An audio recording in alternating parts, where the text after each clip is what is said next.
Broadcasting to you live from the Orion spiral arm of the Milky Way galaxy, the solar system, planet Earth, North America, the United States of America, somewhere outside of Venezuela. My name's Brian Engelman. Today is Wednesday, January 7th, 2025.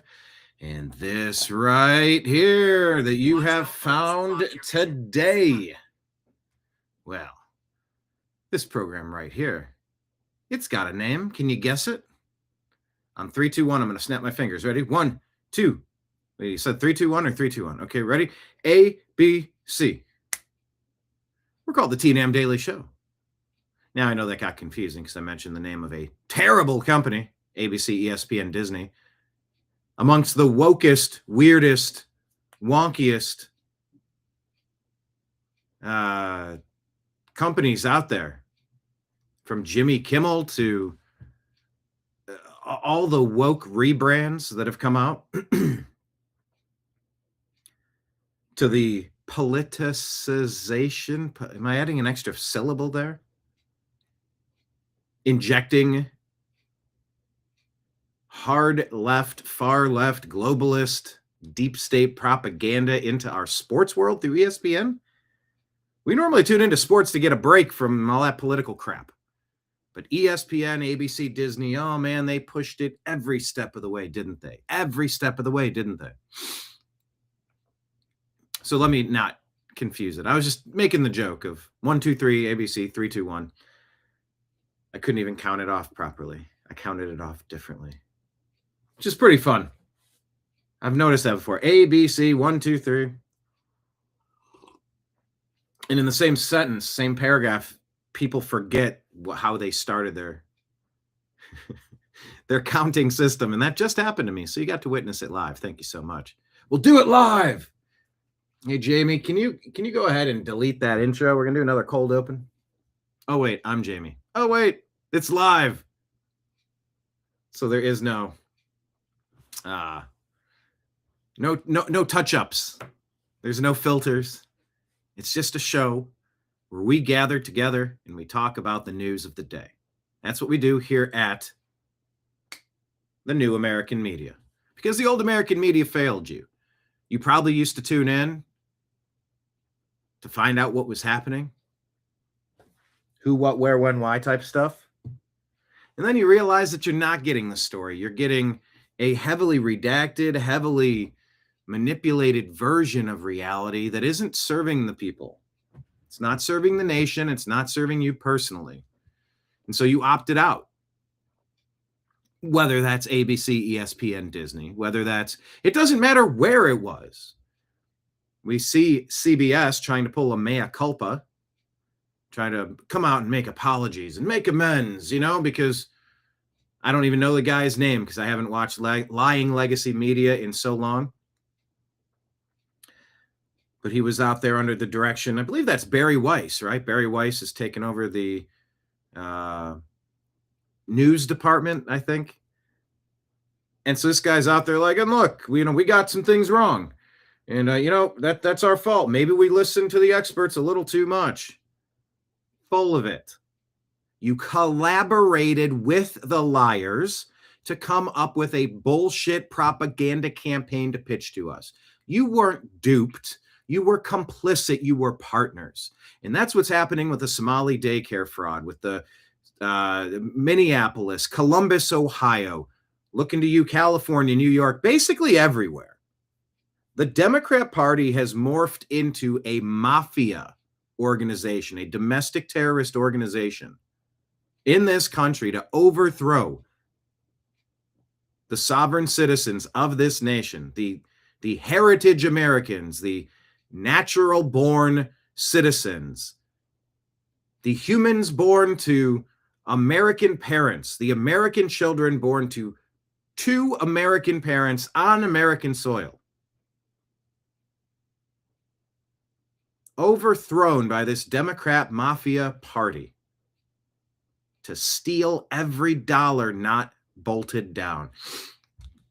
You see, that's not I was duped. There were a couple of fraudsters, Tim Waltz said yesterday during his press conference. Let's see if he gives his follow-up press conference. I think he said tomorrow I'm gonna have a press conference and I'll take some questions. Oh, really, Timmy? Really, Timmy? He called out the fraudsters as if he's not the one in charge of the fraud. Of course, he's too dumb. How many trips did he take to communist countries to get his funding and propaganda and to get placed into these positions so that once installed, he could begin the process of looting tens of billions of dollars away from Americans, seizing a state, Minnesota in that case, aiming for every state. Lots of interests aiming to overthrow the money of these states. That's why it's so important that you root out the waste, fraud, and abuse.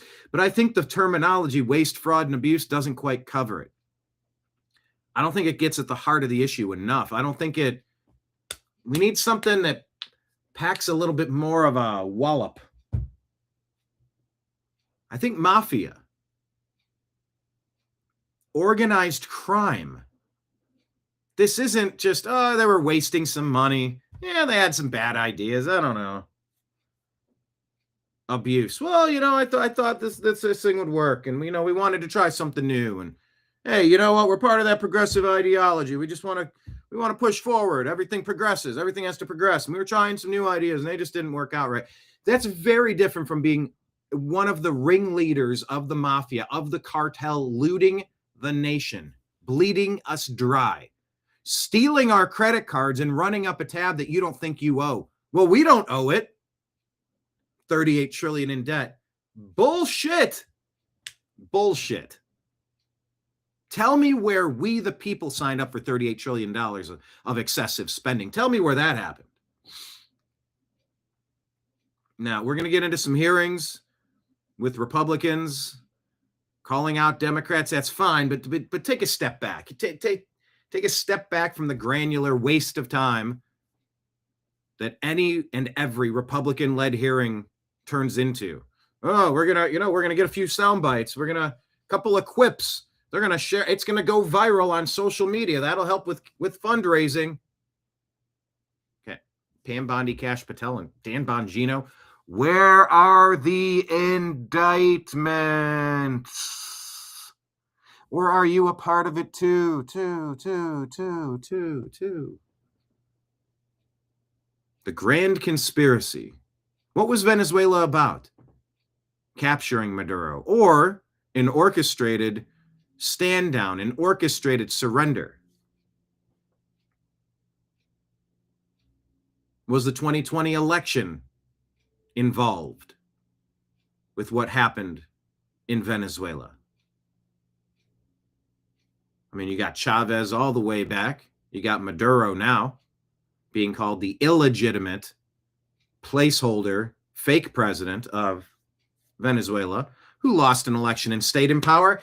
My gosh, doesn't that sound a little bit similar to what happened in America in 2020? Lost an election and instead of stayed in power, maybe stole power, maybe took it over.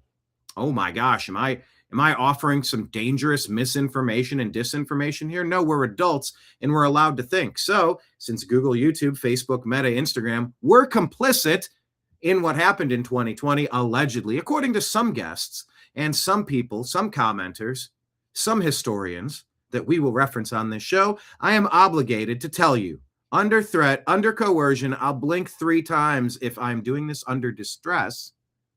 Go to cisa.gov/rumor control, cdc.gov, or who.int to go get countervailing views on all of these issues. Go do it. cdc.gov, who.int, and cisa.gov/rumor control. Countervailing views. We had to say shit like this because we weren't allowed to think about the vaccine. We weren't allowed to think about the Wuhan flu. We weren't allowed to think that China virus. We weren't allowed to think about the origin. We weren't allowed to talk about it. We weren't allowed to talk about the balloting. We weren't allowed to talk about the massively insecure thing that was peddled as an election in 2020. Oh, do you have any clear and conclusive court-proven evidence that anything was overthrown? I can tell you that it appeared to be completely insecure. Nothing locked, nothing organized, nothing, no proper oversight, no uh, uh, forensic audits on the proprietary, wink, wink, trust me, bro, software that'll totally tabulate the votes accurately and will never switch anything or add phantom votes, and definitely can't connect to the internet unless it could. The Dropbox is paid for by Zuckerberg with Zuckerbucks to massively influence the largest city centers in the major swing states so that you could deliver as many ballots as it took to overthrow President Trump after the Democrats set the country on fire because one incident happened up in Minneapolis. Remember that one incident, one guy? One overdose or one case of police abuse, however you interpret the forensic reports about the toxicology, the lethal level of fentanyl that was in that man's system. And if you watch the whole video, you can watch him hyperventilating / having a heart attack / having an overdose in real time as he's calmly, politely, professionally placed in the handcuffs and put in the back of a cop car. The guy's freaking out. I can't go back there. I can't go back there. Then he wiggles out of the car and he's restrained with the knee on the shoulder, neck, back area as he was trained by the Minneapolis police, according to many people who have come forward and said, guys, this is how you trained us to deal with somebody who's having a freak out. But the video looked bad, and it was sold by the Democrats as America's evil and America's racist and Donald Trump's evil and Donald Trump's racist and MAGA's evil and Republicans are evil and they're racist and they're racist. The Democrats are vultures and vampires. They are mafia members who sow chaos of division. They burn it all down and want to rule the ashes. Look at me. I'm the captain now. I just stole your city. I just stole your state. I just stole your country.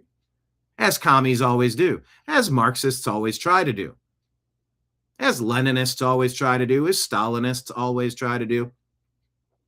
It's a tale as old as time, which is why you don't ever elect someone like Imam Dani. And if you look at the data, if you believe data, which according to Scott Adams, you should never believe any data about anything important. Okay, set that aside. I'll grant you that. By the way, continued prayers. Dear Lord and the heavenly host of angels up there, if you got any miracles in the bag to help Scott Adams heal from his affliction, this prayer, consider it to be an official request, and if that not be in your will, grant him strength and peace and accomplishment and the ability to wrap up loose ends in his remaining time here. In your name we pray. Amen. Yeah, but he says you can never trust any data, which is fair. But the native-born, American-born to two American parent New York residents, heritage Americans, people born into a nation with two parents who are from said nation. There's no negative terminology that you can use to make me feel bad about being an American who was born to two American parents, who understands this country and wants to protect the basic tenets of this country. The Bill of Rights, which are completely incompatible with Sharia law, by the way. And you put Zohran Mamdani. Well, no, it wasn't New York-born New Yorkers with New York parents who voted for that guy. It was an overthrow. It was a Marxist, Islamist. They're all teaming up. Whatever, useful idiots. We can be temporary buddies. We can slap the Velcro together, but it peels right apart as soon as you need it to. Because you're not ideologically aligned. You're ideologically aligned against 80% of America who just wants common sense stuff, wants to be strong, wants to be left alone, doesn't want to reach into anybody's pockets and steal anything more than necessary. And what's necessary? Well, it's certainly not necessary to steal from your neighbors to give it to invaders who couldn't even follow the law to come here legally, learn the language and assimilate. No. See, you help the people that you can with the least amount of resources possible. You encourage personal donations and volunteerism as much as possible. And you want to create a strong, great country to pass down to your family because you appreciate that it was passed on to you. That's very different from coming in from another place and stealing every dollar that they can with their useful idiot partners in crime, the Democrat Party. Tim Walz, Kamala Harris. Remember the Minnesota Freedom Fund bailing out the violent rioters who they were coordinating with to burn America down in a coordinated manner up in the run-up to the 2020 election? You remember that? They called it the Summer of Love. I'm old enough to remember. Well, Tim Walz. Hey, remember that lawmaker who was in tears and shaking and terrified because she had to vote to approve a budget that wasn't going to fund this fraud? And then she was offed by somebody in a mask who was arrested and then said Tim Walz wanted him to do it. Tim Walz, who's not running for governor now, stepping aside into a jail cell? What are we waiting for? Dan Bongino's on the loose and glad his priorities are straight. Looks like he's coming after MAGA and Uber defending Israel or something. Or is that fair or is that unfair? Is that just what my little bubble of social media was telling me? I don't know. Tell me what you think in the comments. That's why we're here. It's a conversation. We discuss these stories every day. There's no right answer or wrong answer, except, you're going to want to agree with me on as many topics as possible because I'm not getting a ton of it wrong. There's a lot of areas where I believe I'm leaning toward believing something. For example, Epstein. I would be leaning toward believing that President Trump is not in the Epstein files because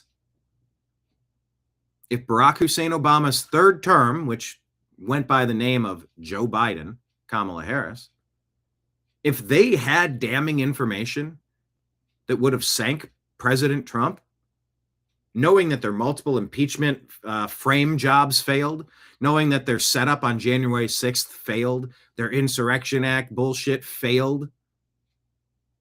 Yeah, but imagine an insurrection where 600,000 MAGA supporters, Second Amendment defenders show up to Washington and not overthrow it, not fire a single shot.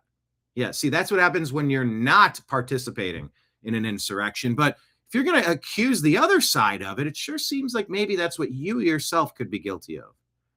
By the way, go to cisa.gov/rumor control for countervailing views. They'll tell you 2020 was the only free and fair election in the history of elections.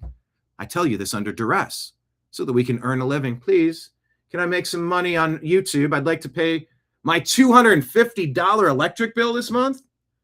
$255. Holy shit.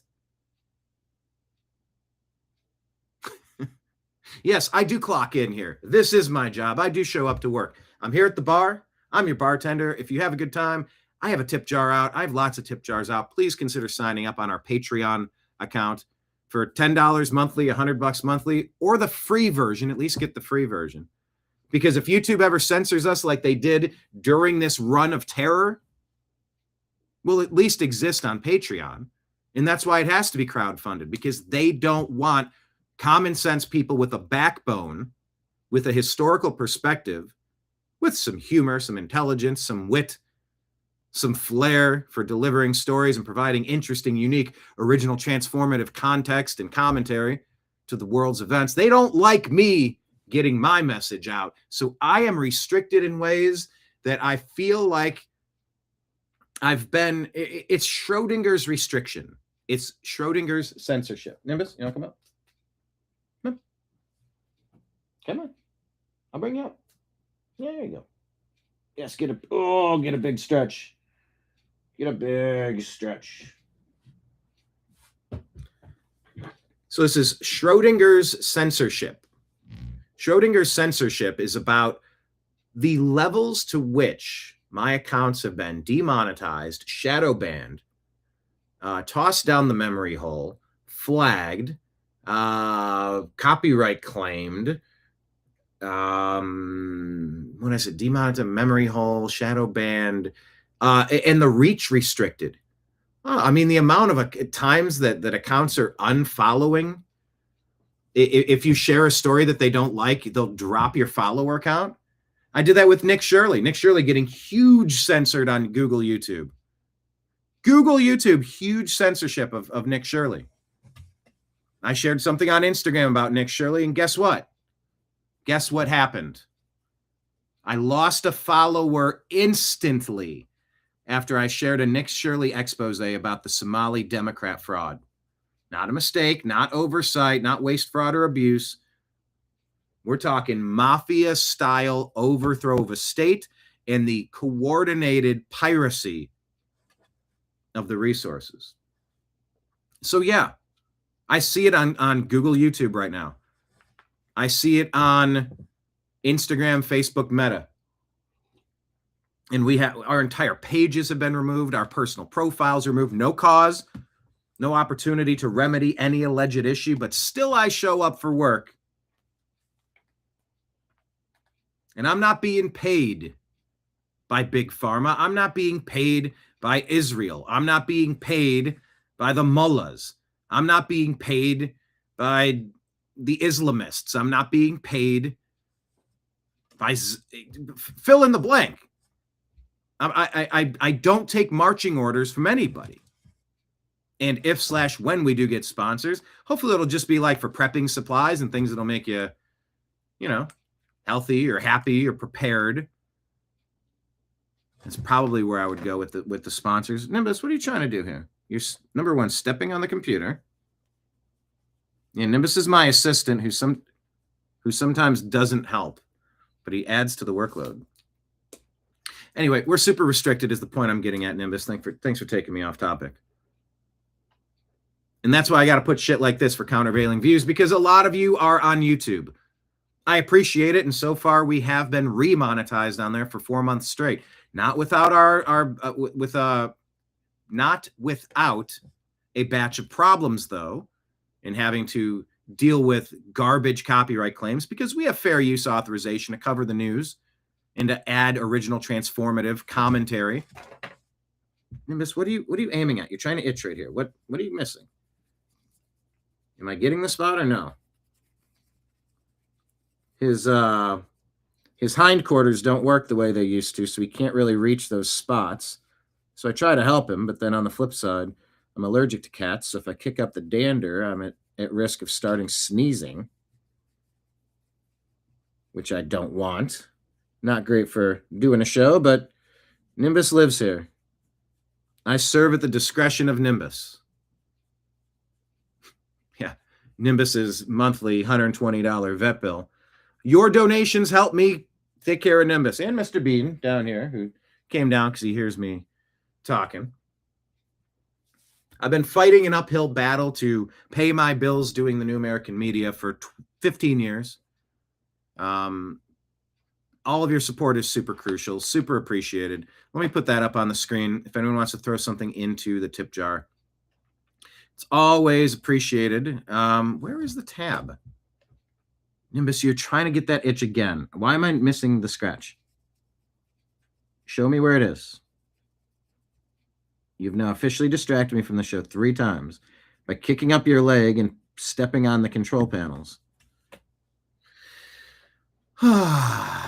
Yeah, I have challenges, people. There you go. TNAM Daily Show donation link scrolling at the bottom of the screen. Let me get this crap of countervailing views off the screen.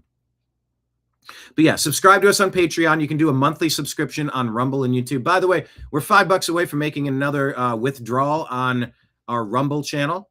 So if there's a $5 Rumble rant that comes through today, much obliged, because then we can hit the transfer button and then it'll go into the account so that account can then pay one of the bills. Yeah, I think it goes in $50 increments. We're sitting at like 48 and change, and then they take their fee. So yeah, $5 donation there would get us into the other category. But yeah, sign up in those places. We do have monthly subscribers on YouTube and Rumble that are like $5 a month, $10 a month on Patreon. Thank you, everybody, as well as Rumble rant tips and super chats. But look, we're trying to unpack the narrative. We're trying to make sense of what the Democrats have been up to, and it's bad. Holy crap, it's bad, people. Look, you can agree that a woman should have the right to choose what she does with her body. Even if you're personally against abortion, you can at least understand where a woman's coming from in that issue. Take that one issue aside. What in the world are the Democrats offering that makes any sense? Now, I'm not saying it does make sense to kill your unborn children, but I'm saying I understand it. I do understand it. But what is that Democrat Party doing? What is their track record of success that they're supposed to be running on? I don't know what their track record of success could possibly be. It's tyranny, it's fraud, it's waste abuse, it's oppression, it's mafia-style tactics, it's abusive, it's anti-American, it's anti-Second Amendment, it's anti-First Amendment. And they're teaming up with foreign communities to steal our money, elect enclave positions of power, to expand their influence, to overthrow the states and overthrow the country. It is their plan. They are decades deep in it. Yeah, you got the dude in China we're going to tell you about. It looks like the walls are closing in on the billionaire investor who's allegedly rigging America. We're going to talk about Soros. We're going to talk about some of the other ones. Who are the co-conspirators? We've got a bunch. And what are we supposed to do about it? Guess what? Doggone it. We just finished an election, and now we are once again in an election year. We're in another election year, and it matters. Because guess what they're pushing? Guess what they're pushing? They are bragging that they're going to start their impeachment of Donald Trump again. They wasted President Trump's first 4-year term with bullshit, with framing, with you bearing false witness. Talk about the 10 Commandments. Oh, it's so oppressive. Those Christians want to push their views. What? Don't lie about people. Don't steal their shit. Well, essentially, that's everything that the Marxists and the communists hate, isn't it? Don't lie about people. Don't frame them, and don't steal their shit. Well, take that away. What are the communists? Marxists? Democrats? Globalists. What do they have left if you can't frame people and steal from them? Greed, the envy. Where's the jealousy? They have it all. That 1%. Don't worry about me. I got a couple of houses. I was paid off to let Hillary Clinton take over the nomination. I'll keep rallying about the 1% with me and AOC. Without jealousy, greed, and theft, what the hell's left from that Democrat Party? So we got some narratives to figure out. We've got some stories to set straight. There's a shoebox full. I edited that in real time. I was going to say S-load. There's a shoebox full of news today. We're going to talk about the January 6th Democrat delusions, highlighting their divisive 2026 midterm strategy of gaslighting America, along with a ton of other stuff, including Greenland, Venezuela. Or is it Greenland? Is it Qatar or Qatar? Is it Barry Weiss or Barry Weiss? Tomato, potato? Kamala or Kamala? Either way, we're going to unpack all these stories. We're going to act like a bunch of little raccoons, little trash pandas, rifling through the rubbish, trying to separate fake news from fact. These bananas look fantastic. Let's put these aside. They have a natural casing around them. We could eat those. Here's a bag full of used baby diapers. Though that's the trash. There's bananas over there. We could eat those bananas. It's called dumpster diving. And the reality is, anytime you open social media, that's what you're going to get. A lot of dumpster diving in social media. So join us here on the New American Media's TNAM Daily Show as we unpack it all. We'll pull up your comments on the other side of our show launch. Thank you for being here. Today's program starts right now.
Your guide to the truth.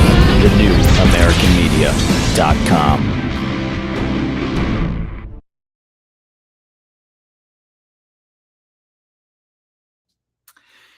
I really do have the cat tax around here. Sometimes the shows start directly at noon, and sometimes once they start hearing me talk, they come out from wherever they are, come out wherever you are.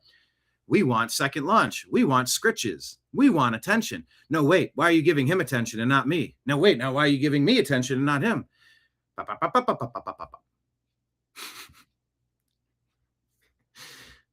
One of my cats can eat the seafood pate. The other cannot.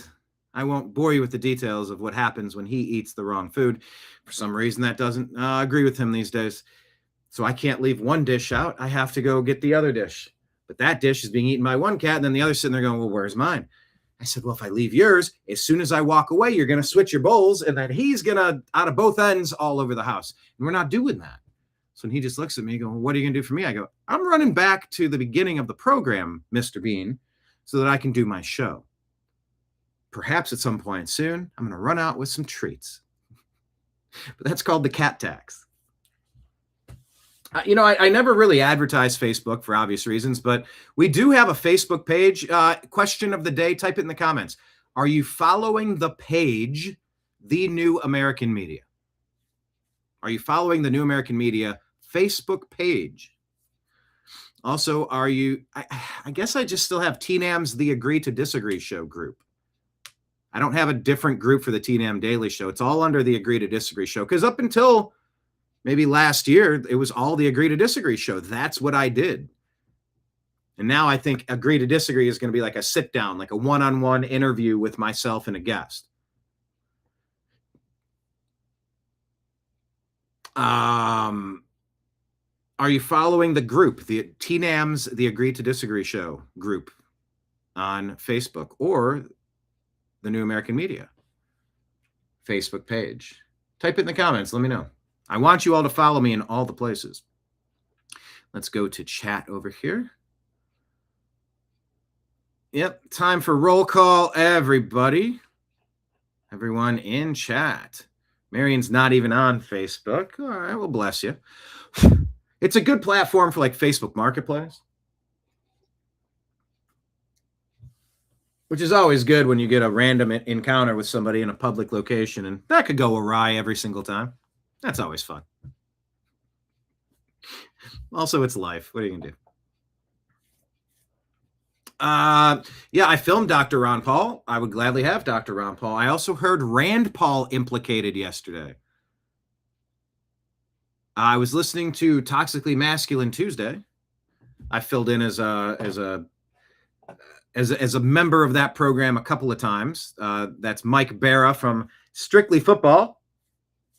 Mike and I do the Strictly Football show, a division of the Unhappy Hour here on the New American Media. But yeah, Mike Barra does his Toxically Masculine Tuesday show. You got to flex when you do that. And I guess there's a whole bunch of people being implicated as on the take by, what was that story? Was it Venezuela? Was it the cartels? Was it the Venezuelan cartels? But anyway, Rand Paul got implicated in the story that they were covering. I said, Rand Paul? Rand Paul on the take? News that you hear here first. Hear ye. Anyway, his father, Dr. Ron Paul. We did film Ron Paul at the Libertarian Convention in D.C. for the 24 cycle. We'd gladly have him on. I don't have a connection with him, but feel free to reach out on our behalf. T-Nam and Ham, says Kenneth. Hello, Kenneth. Well, don't forget the green eggs, sir. Do not forget the green eggs. David is not on Facebook and has never had it and never will. I used to be that way. I think I started the New American Media and did not have a Facebook. And I'm being told, like, you're the New American Media and you're not going to be on the new social media. I know. So I reluctantly crouched at the starting line, engines thumping and pumping for time. No, I reluctantly signed up. Question of the day, what lyrics did I just quote? What band? But yeah, I reluctantly signed up for Facebook, although 2-3 years later, I still haven't signed up for TikTok. And maybe that's how we would be paying more of our $255 electric bills. Holy shit, it costs a lot to keep a house warm in the winter. Do you know how many Rumble rants and super chats and monthly donations it takes to pay one $255 electric bill? A lot. That's just an electric bill, let alone the mortgage and the 8 companies that want you to pay monthly insurance. Anyway, that's just to say. I've been told TikTok is where it's at, and there's a whole bunch of money to be made there, and I just haven't really believed it and haven't really wanted to start, but maybe that's why it's, maybe that's one of the limiting factors for the new American media. Maybe I need to get on TikTok. Maybe I need to do more shorts. Maybe this, maybe that. Who knows? But I do like uncovering the news each day. What of RuPaul? No, not RuPaul, Ron Paul.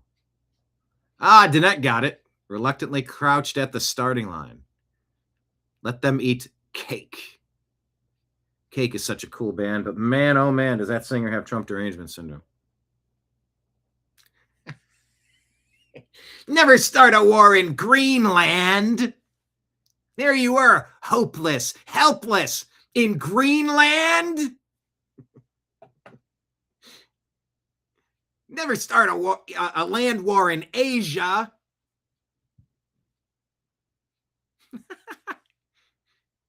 In Greenland. Hopeless, helpless, hapless, helpless, hopeless. Anybody want a peanut? Question of the day. What are we typing? What am I quoting? What movie is that? Great movie. Never start one. You were in Greenland. Let me see. What is the Kenneth does like when I do that impersonation. Inconceivable. You keep using that word. I do not think it means what you think it means. Greenland.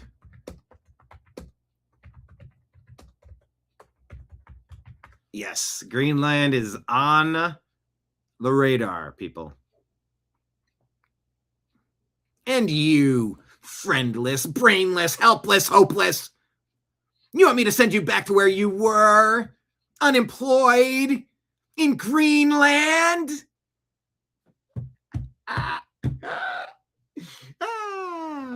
Actor Wallace Shawn playing Fezzik. Oh no, I'm playing Vizzini. Talking to Fezzik, played by Andre the Giant, during an argument about killing the Princess Buttercup in The Princess Bride from 1987. And you. Oh, that was good. That was fun. I forget that I do that impersonation sometimes. For just about $3.50, you can keep Sarah McLachlan from singing on his commercials. Yeah, maybe that's the way to do it. Advertise the lack of commercials. Nick, surely you jest. Yes, Nick, surely. Dinesh says, my comments are not showing when I spoke about correlations with Israel, Iran, Saudi, Russia, China, Venezuela. Don't know why. I do not edit comments. If you come in making ridiculous, violent threats, you'll be reported to the FBI. I don't fuck around. It's maybe a good idea that you don't either. But other than that, I don't touch comments. I leave all comments. Yes. No. Your comments are showing up. What do you got? The capture of Venezuela as crude is because of global posturing for oil. Saudi pulled out our dollars, going with Russia and China, like the BRICS thing back in G6 2014. Yeah, under Obama, because he wanted to weaken America, because he viewed himself as a global president, and America's had it too good for too long. We were too uppity, and he wanted to knock us down a few pegs. That's not a leader of a country. It's a fucking traitor. Yep. A CEO was installed to dismantle and destroy our own corporation. What madness, what suicidal empathy, as Gad Sad says. What type of suicidal empathy? Tim Walt's IQ level happy horse shit is that? 12 years of Obama. 4 of them pretending it was Joe Biden's auto pen. It was absolutely Obama in the mouth, the earpiece, telling him what to say, writing the speeches, pushing the policy, plus the 4 years they stole from Trump during his first election with all the hoaxes to run cover, to just block, throw roadblocks in his agenda. 16 years of Obama. And the last year, too. Call it 17 years of Obama and his bullshit. Anyway, you said 2014, and I'm remembering. It's not just Tim Walz installed in Minneapolis. It's Obama installed in America. These are all Trojan horses meant to take us out. Commies, Marxists, Islamists, an unholy alliance of all sorts of competing ideologies. And it almost doesn't even matter who you are and what you're into. As long as you're in on it and you play ball, everybody's going to get their 10% for the big guy, you know? Anyway, that happened back G6 2014 when a guy spoke up against Israel. Iran is a power play to one, show power, and two, get oil. Because if we go to war, we won't have pull with Saudi anymore. Well, I don't know if we don't have. I think aren't we on good terms with Saudi right now? I think who's the crown prince? Wasn't he Saudi? There's a very special relationship with Trump and Saudi right now. I think that crown prince has been offered a key part at the table when there's the global reset. Maybe not for a loss of liberty and freedom like the European Union's trying to push for, which is essentially probably going to hopefully tank that whole European Union nonsense. But a global reset toward more freedom and liberty. Fingers crossed, we'll see. No filters or preservatives, exactly. Danette says, I left all news a long time ago. You're my news anchor now. Reporting for duty. But as Glenn Beck would always say, don't trust me. Do the research yourself. Anything I say, go look it up. And if I'm wrong about something, type in the comments, provide a source document. You know, this is a conversation.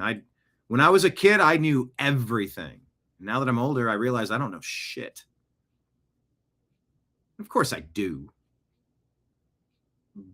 But maybe I'm a little less certain about some of the complex things now that I have some different perspective on it. Perhaps. All right. Yeah, the petrodollar. You know what I'm curious about is the Bolivar about to go through the roof because it's backed by the U.S. military now, or is it going to disappear and get replaced by the U.S. Federal Reserve note? I'm sorry, the private corporate-backed Federal Reserve note. Remind us again why we're not just making our own currency and why we have to outsource that to somebody who's charging us interest on our own money. Because that's never made sense to me. I digress.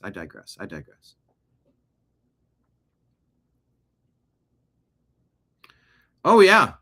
You know, but the flip side of it is that China, Iran, Russia all put their tentacles, they all put their teeth, they sunk their claws. I'm mixing metaphors. They dug in like leeches and ticks into Venezuela, and they were making sure that the people were living a brutalized existence in our hemisphere. So now the Donroe doctrine, the Donald Trump, the Don Trump, the Donroe instead of Monroe doctrine says, we're running this hemisphere. You stay on your side of the globe. We're going to run this hemisphere. Now you can say that's good, that's bad, it's whatever. But I sure as shit don't want China and Iran and Russia running it. I do. I'm a globalist. Guilty as charged. I would rather not have China and Iran and Russia running Venezuela in our hemisphere. Sending boat after boat after boat after boat of poison. Oh, yeah, it's not like they're even sending a lot of fentanyl. It's like some, and there's like a lot of deaths, but like some deaths and some deaths. And it's like drugs are cool and stuff. So like, what do you even care? Yeah, that's all funding and financing the narco terrorists. Have you ever watched Breaking Bad? Do you know how like cutthroat this shit gets? You watch that lady get offed in Minneapolis? Sure seemed like a mafia hit. Sure seemed like a cartel hit, didn't it? Did you watch what's happened in the past few elections in Arizona? And they say that Arizona is being run by the Mexican drug cartels? Maybe, maybe not. It's definitely what I'm hearing. It's what I've been hearing for a long time.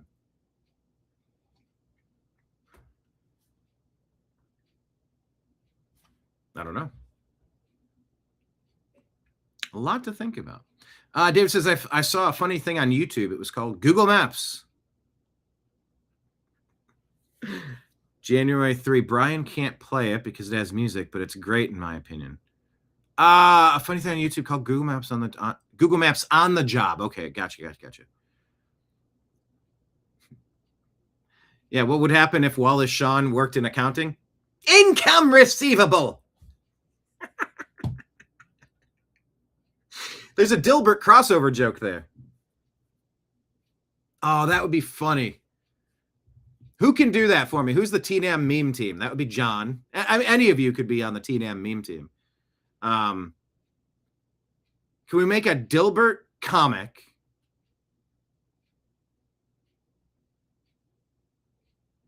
and draw a character as Wallace Shawn?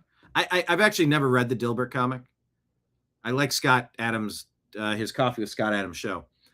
Wav, true Wav. Now we're just going to quote Princess Bride. Yeah, but could someone make a I don't know how many panels the Dilbert comics are. 6 panel, maybe 4 panel, 2 panel. I don't even know. But if like one of the main characters has to go do something and there's someone sitting there that looks like Wallace Shawn, Vizzini from Princess Bride. I don't know, whatever, ... And he says, income receivable. I don't even know how you finish that joke, but I'm sure Grok could finish. Can someone draw that? I'd love to share that to Scott for a stupid little joke. If you get a chuckle out of Scott Adams, and it's like he says he's approaching his final descent path. He's not getting good news on his health, and who knows how much longer we have him. I'll take a laugh, but that is funny. Income receivable. David says, I always thought when Rand Paul was attacked at his house by his neighbor, it was strange and BS, and it never made any sense. Yeah, maybe it was a threat. The Black Eye Club, maybe. No, I didn't say the Black Guy Club. This isn't a Kardashian joke. I'm talking about the Black Eye Club. Lots of politicians have to go through the Black Eye Club. Really weird stuff. Yeah, what do you say? You need a calendar. A calendar for what? And yeah, post a link in the comments. I was going to say to David, if you can find that video, share it on X. We're at American_media_, and we'll try to play it on the show. If it's got music, fine, but at least we could redirect people to it on our X feed. All right, everybody. On today's program, we're mainly going to focus on our X account. So let's go over there.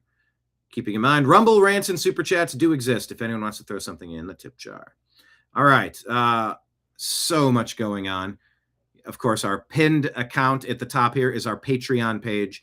At least sign up for our free account. Here's our interview with John B. Wells talking about God, Trump, Biden, Deep State, and World War III from a few months ago. Hopefully we'll have him on sometime soon, at least once a year. Nimbus, I'll get you some more grub in a minute, bud. All right. Eric Daughtry says, holy crap, there are hearings happening now. And here's a Minnesota lawmaker exposing that whistleblowers who try to call out fraud. No, not Sigmund Freud, Sigmund Fraud. So here's another joke. There's another good Sigmund Fraud. We make a character called Sigmund Fraud, and he can be the face of this Somali mafia Democrat overthrow. It's treason. It's pure treason. Sigmund Fraud. He'd be sitting there like on a therapist's couch coaching the Democrats in Somalis how to cheat, how to steal the election, coaching Islamists how to steal New York City. Sigmund Fraud. Yeah, he'd be coaching them. Anyway, Minnesota lawmaker exposes that whistleblowers who called out fraud are committing career suicide because of how bad the Tim Walz administration retaliation has been. This isn't something that slipped past Tim Walz. This has been the key operating protocol of the Democrat Tim Walz mafia, treasonous conglomerate. And their collective message has been completely consistent. Turn this up here. Instead of focusing on fraudsters, DHS leadership instead focused its surveillance on employees. Since then, their expressed fear of retaliation has intensified under an avalanche of fraud in Minnesota.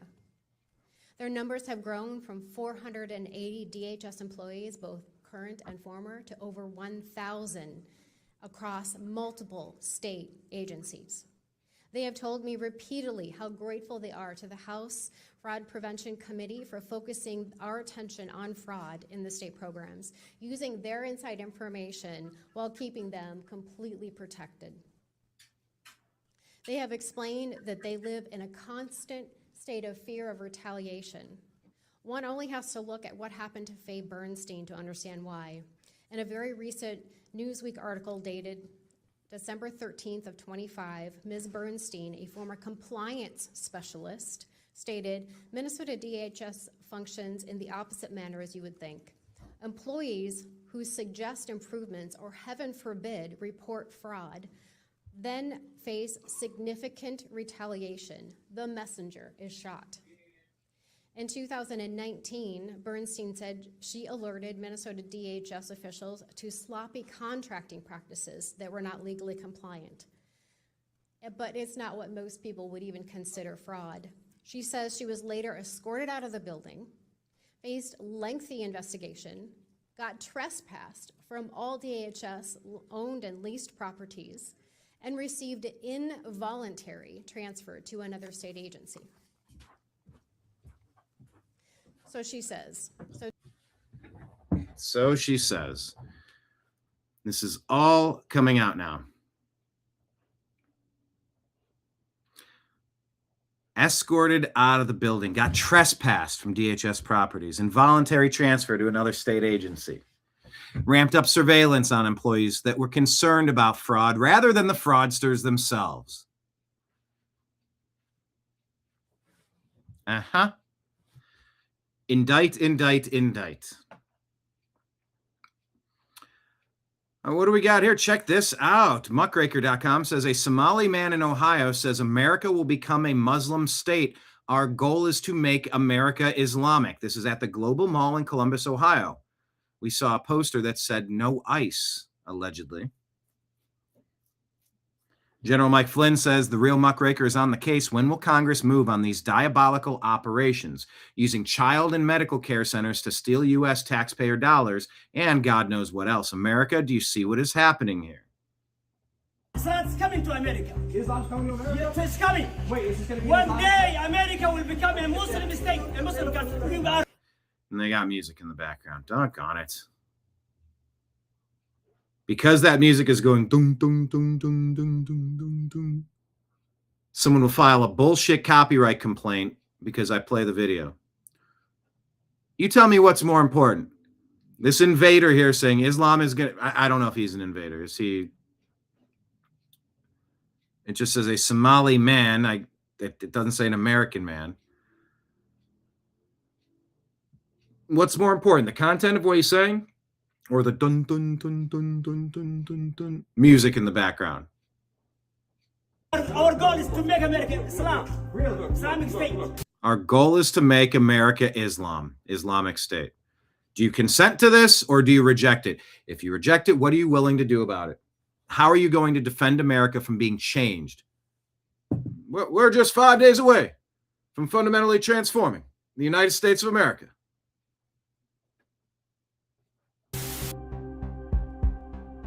Anyway, too much music.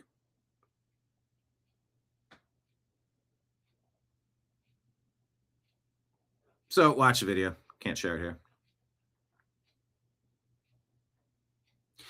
That's the goal of the invaders. They want to change this country.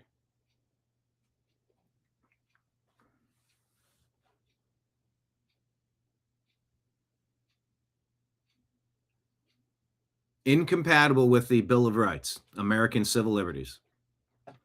All right, Matt Van Swole says it's been revealed that Democrat Charlotte, North Carolina Sheriff Gary McFadden, who refused to cooperate with the ICE Border Patrol on deportations of illegal immigrants, well, he used his own police officers to transport political officials to strip clubs and topless bars. McFadden misused official resources, driving those officials to bars and strip clubs. Travel, upgrades, hotel rooms, flights, resources, benefits of friends and political supporters. It gets worse. McFadden also apparently threatened to retaliate against the police officers who were assaulted by the criminal inmates at the detention center and then blamed the jail deputies for their own assaults. Well, these are heavy accusations from Matt Van Swole, according to these documents. Apparently in 2020, an officer named Crenshaw Hill was stabbed in the neck by an inmate who used shards of glass from a mirror, and McFadden blamed the officer for her own stabbing. What is going on?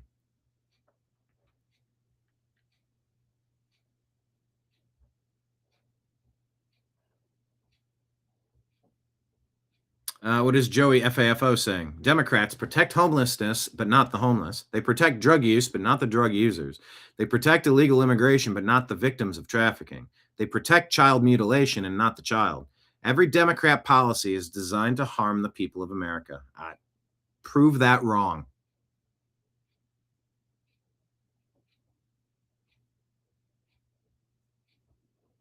Prove that wrong. This comment, if you think 50 million people cross the border illegally to work in the fields and clean your toilets, you're an idiot. All right. Well, this McFadden seems like a real piece of work. Thanks for sharing, Matt Van Swole. Hey, remember this Zoran Mamdani girl that was praising? Well, I wonder if they have the link. The story in the New York Post is that Zoran Mamdani's woke privileged tenant advocate, Sia Weaver, breaks down crying when asked about hypocritical gentrification comments. Oh, it's so many pop-up ads. Get off the screen. So I'm just seeing if the story has the clip embedded in it. Apparently not. Why would that be?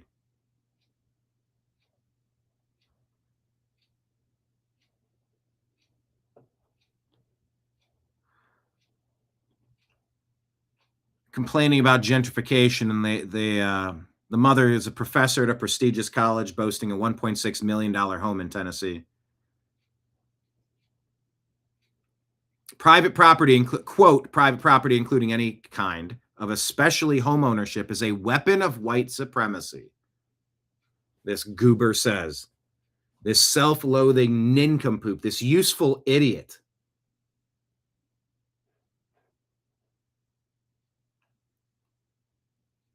No, home ownership is the number one method that you can use to build a little bit of wealth, maybe pass along some generational wealth. A weapon of white supremacy, you monster. How dare you sell out people that look like you to make money by regurgitating the poison Democrats are feeding you? How dare you?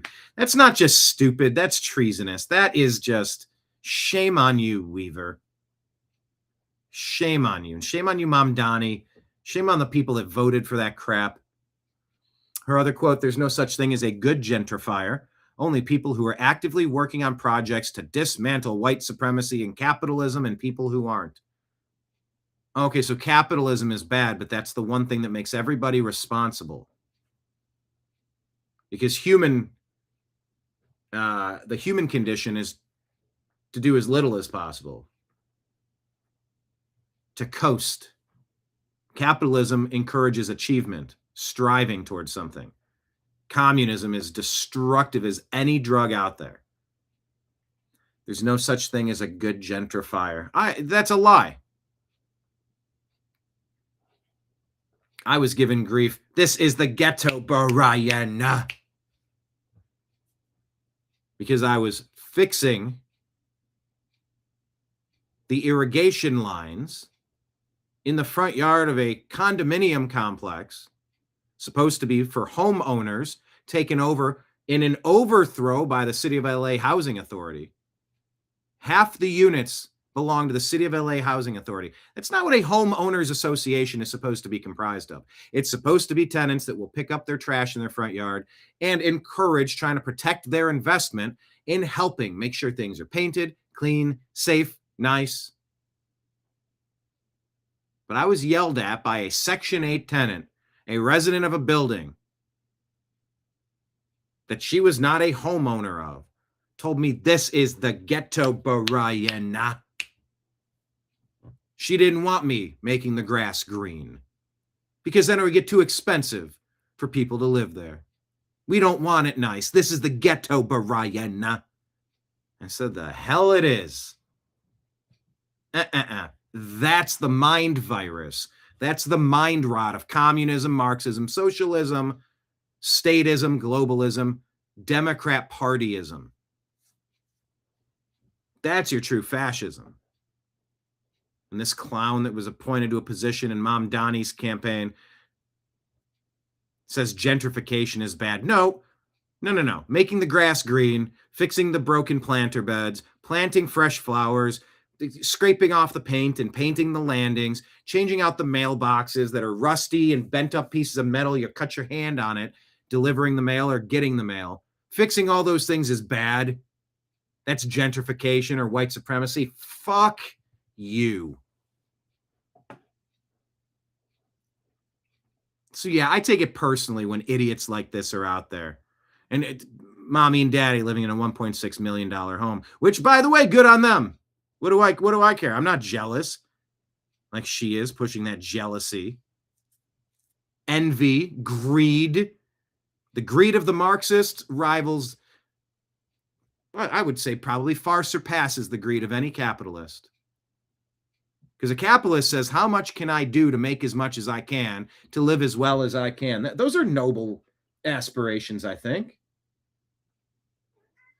The Marxist, on the other hand, wakes up every day and says, what can I steal to get as much as I can from the fruits of somebody else's labor? Because you know what? I'm going to couch this as, I know better than you. I'm entitled to make your life decisions.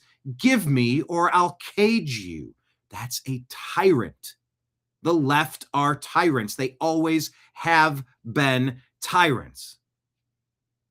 Was it Thomas Sowell who was on that episode of, not Geraldo Rivera, Phil Donahue? Maybe it wasn't Thomas. No, it was it Milton Friedman? And the long-standing question is, you talk about the greed of the capitalist. Well, what amount of greed is okay for someone who didn't work to earn a single thing to steal from somebody who has? When does that enter greed? To try to take the fruits of the labor that they did not create. Because that's actually greedier. It's about how you frame it. And the commies, man, like this stuff is legitimately problematic. Anyway, Sia Weaver breaks down Wednesday, dodging questions from reporters. 37-year-old called it home ownership a weapon of white supremacy. Home ownership is the best thing you can do. Get the smallest, crappiest house in the nicest neighborhood, fix it up. Over time. You don't have to do everything at once. Just paint, just clean, just fix.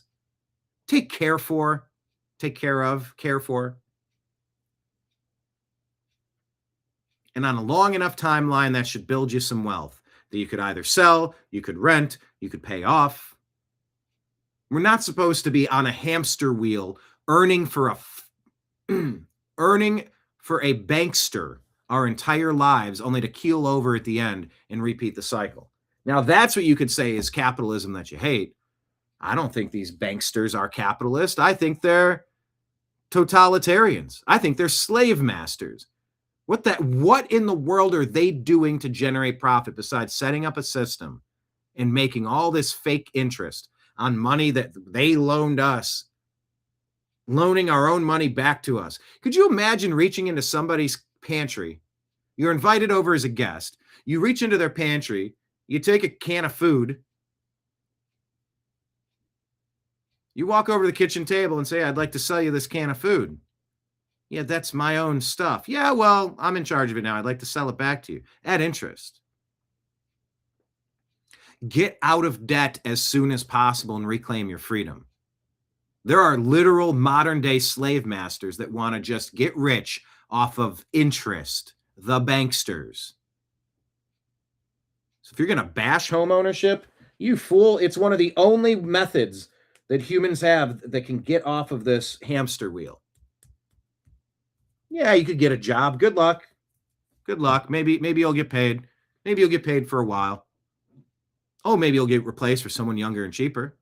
Maybe you'll get replaced by someone who's a radical because they don't like your way of thinking. They don't want to keep someone employed by you at their company because everything they do is an act of war to overthrow the United States, to hate white people, to hate Republicans, to hate conservatives, to hate Christians, to hate straight people, to hate this, everything to the left, the commies, the Islamists, it's all to destroy.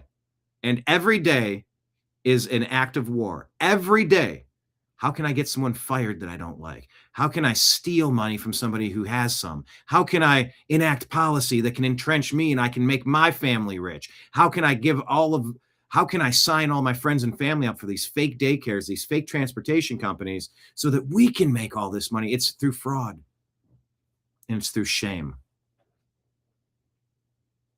These awfuls, the affluent, white, liberal, affluent female, white liberal, the most indoctrinated, backward-thinking demographic in America right now. And it's the worst demographic. It's the most poisonous demographic because they have somewhere figured out, the Democrats have, that the white women, the affluent white liberal woman is going to buy these lies, buy the shame, buy the propaganda, sit down, shut up, and be a useful soldier, a useful idiot in their war to overthrow this nation and replace our Bill of Rights, our civil liberties, because there's no way around it. They're incompatible beliefs. You cannot be a free person who's going to simultaneously feel guilty about something you didn't do. That's all they have to push. It's division, toxic, racist division from Obama and the rest. 2 decades of it. Anyway, this white lady, she called it a weapon of white supremacy instead of one of the best things you could do is to get a place, get the most affordable place you can, and over time fix it up a little bit, pay it off, rent it out, sell it. That'll help you get some you could pass it down to your family. You shouldn't be taxed at 50% on your death tax. That's insane. Except the left worships the concept of government as God. Whereas the rest of us don't because we pay attention.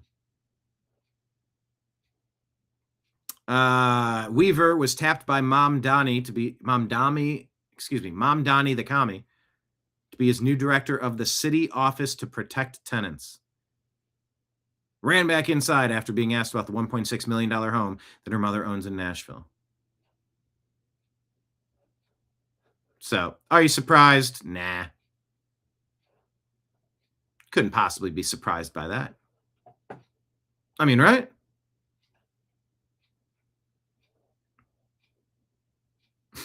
What?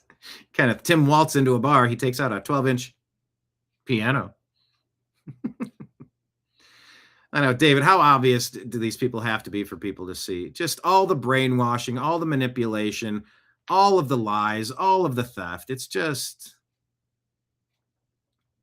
Yes, I'm going to get to that, David. The United States seized an oil tanker while the Russian military watched. Yeah, what are they going to do?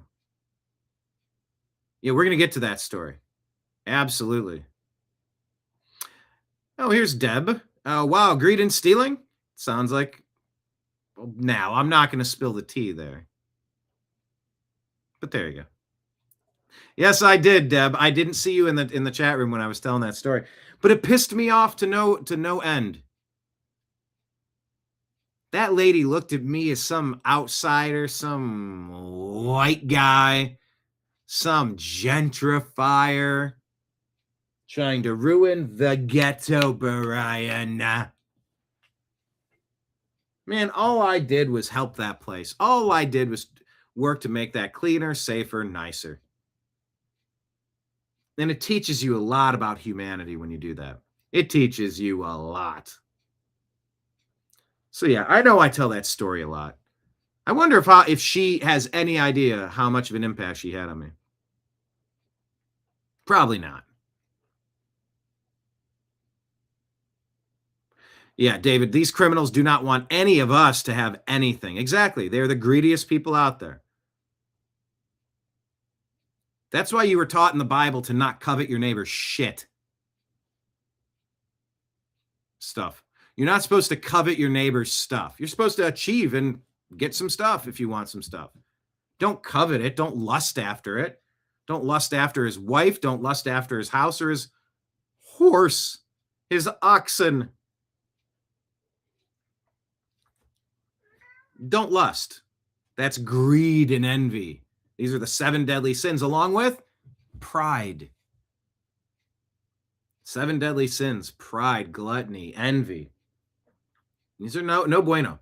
Actually, what are the 7 deadly sins? Now I'm curious. Before I tell you, try to type it in the comments real quick. 7 deadly sins. Type them out. Go. Don't listen to me because I don't even know if these are right.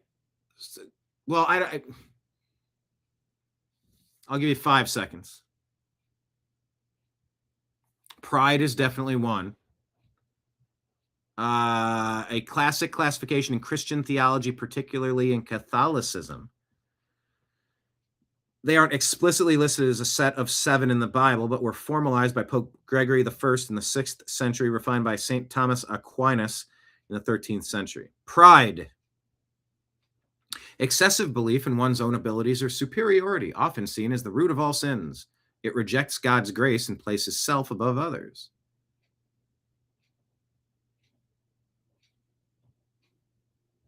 Superiority. You have Islamic supremacists. Do this my way or else I'm going to terminate you. Well, that's a non-starter. No, that's going to be a no for me, dog. That's a belief of superiority. Who else feels superior? Do God's chosen people of Israel? The people of Israel are not the city-state of Israel. There's a lot of debate about that right now. But to walk around calling yourself God's chosen people, yeah, that feels as an air of superiority.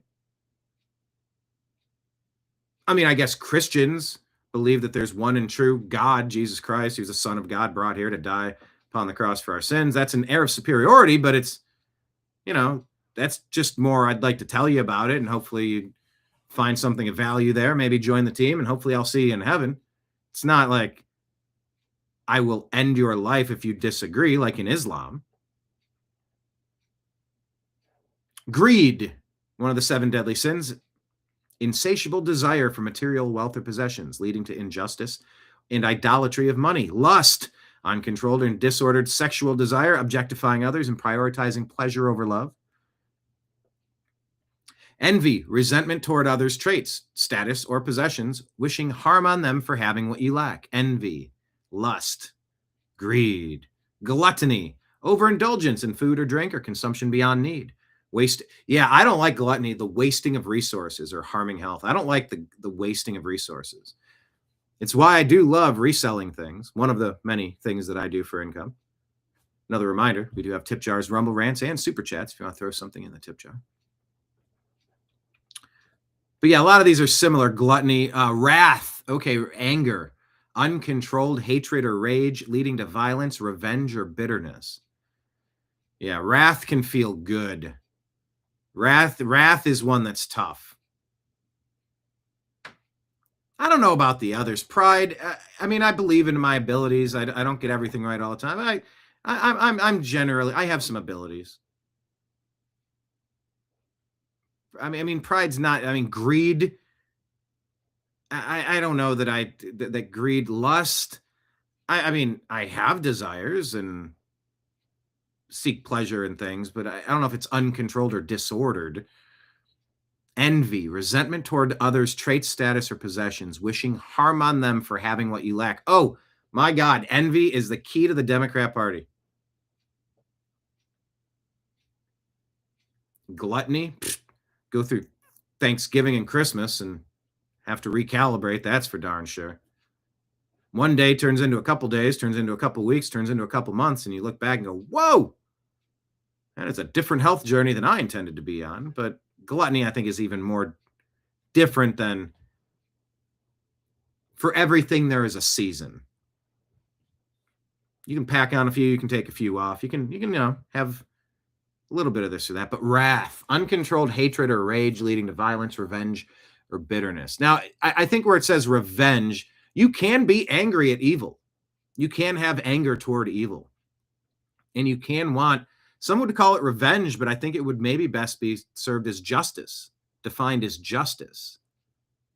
I think there's indictments that need to happen for the grand conspiracy. The people that stole this country allegedly in 2020. That's not to get revenge, it's to get justice for their criminality. It's not an eye for an eye leaving the world blind. It's a justice system that makes sure that people aren't going to pull this type of crap. And the way you make sure is you indict the people that do. You make an example out of them. And then there's sloth, laziness, or apathy, especially spiritual indifference, failing to use one's talents or pursue good. So I think maybe wrath is the biggest one there. But it's the politics of greed and envy. Anyway, that lady represents so much. That story is so good. It is so instructive of who the Democrats are. 100%.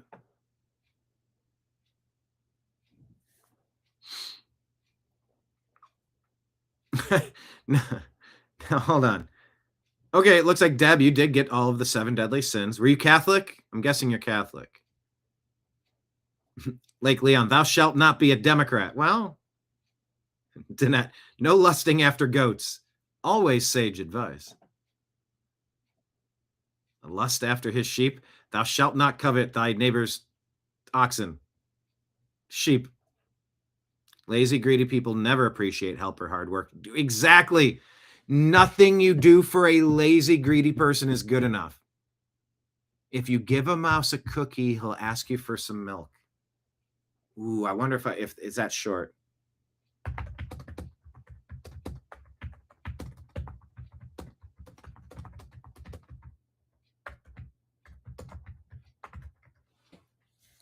Oh, that is so true.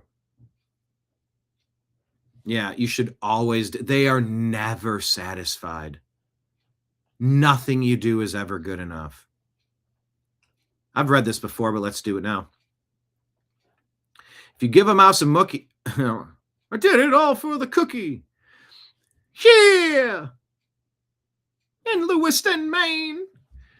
If you give a mouse a cookie, he's going to ask for a glass of milk. When you give him the milk, he's probably going to ask you for a straw. When he's finished, he'll ask for a napkin. Then he'll want to look in a mirror to make sure he doesn't have a milk mustache. When he looks in the mirror, he might notice his hair needs a trim, so he'll probably ask for a pair of nail scissors. When he's finished giving himself a trim, he'll want a broom to sweep up. He'll start sweeping. He might get carried away and sweep every room in the house. He may even end up washing the floors as well. When he's done, he'll probably want to take a nap. You'll have to fix up a little box for him with a blanket and a pillow. He'll crawl in, make himself comfortable, and fluff the pillow a few times. He'll probably ask you to read him a story. So you'll read him one from your books. He'll ask to see one of the pictures. When he looks at the pictures, he'll get so excited, he'll want to draw one of his own. He'll ask for paper and crayons. He'll draw a picture. When the picture's finished, he'll want to sign his name with a pen. Then he'll want to hang his picture on your refrigerator, which means he'll need Scotch tape. He'll hang up his drawing, stand back to admire it. Looking at the refrigerator will remind him that he's thirsty. So he'll ask for a glass of milk. And chances are, if he asks for a glass of milk, he's going to want a cookie to go with it. This circular tale is about cause and effect. One thing inevitably leads to another. It's a timeless favorite for kids. So I guess I was maybe using this slightly out of context. It's not that if you give somebody a cookie, they're going to ask you for milk. And then they need a nap and they need this and that. Clearly in the story, he starts cleaning and does other things. It's just circular. It brings you back to square one. Oh, but yeah, with the people that want things, the sloth, the lazy, the envious, the greedy, because they are the greediest. because they want your stuff. You're not entitled to give anybody any of your stuff. You're called through Christianity, other methods as well, I'm sure, to donate a portion of your time or donate a portion of your income to others somehow. But I'll tell you what the thing is, you certainly, Nimbus, what's up? Come here. You certainly don't want money that's taken from you wasted.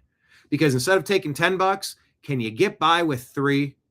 You better take the bare minimum, or else we're done. We're done giving you stuff. So, yes. You heard a great sermon on this today?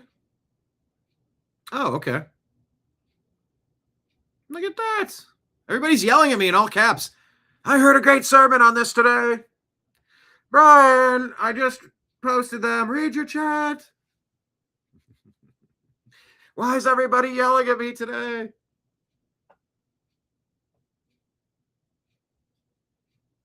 Oh, yeah, the movie 7 with Brad Pitt, of course.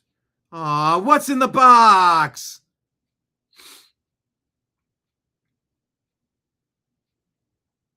It is a good timeless tale.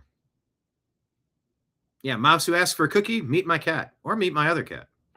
Oh, Kenneth, you have 3 cats. What are the names of the cats? David, did your cat ever come back? Sorry to ask if the answer is no.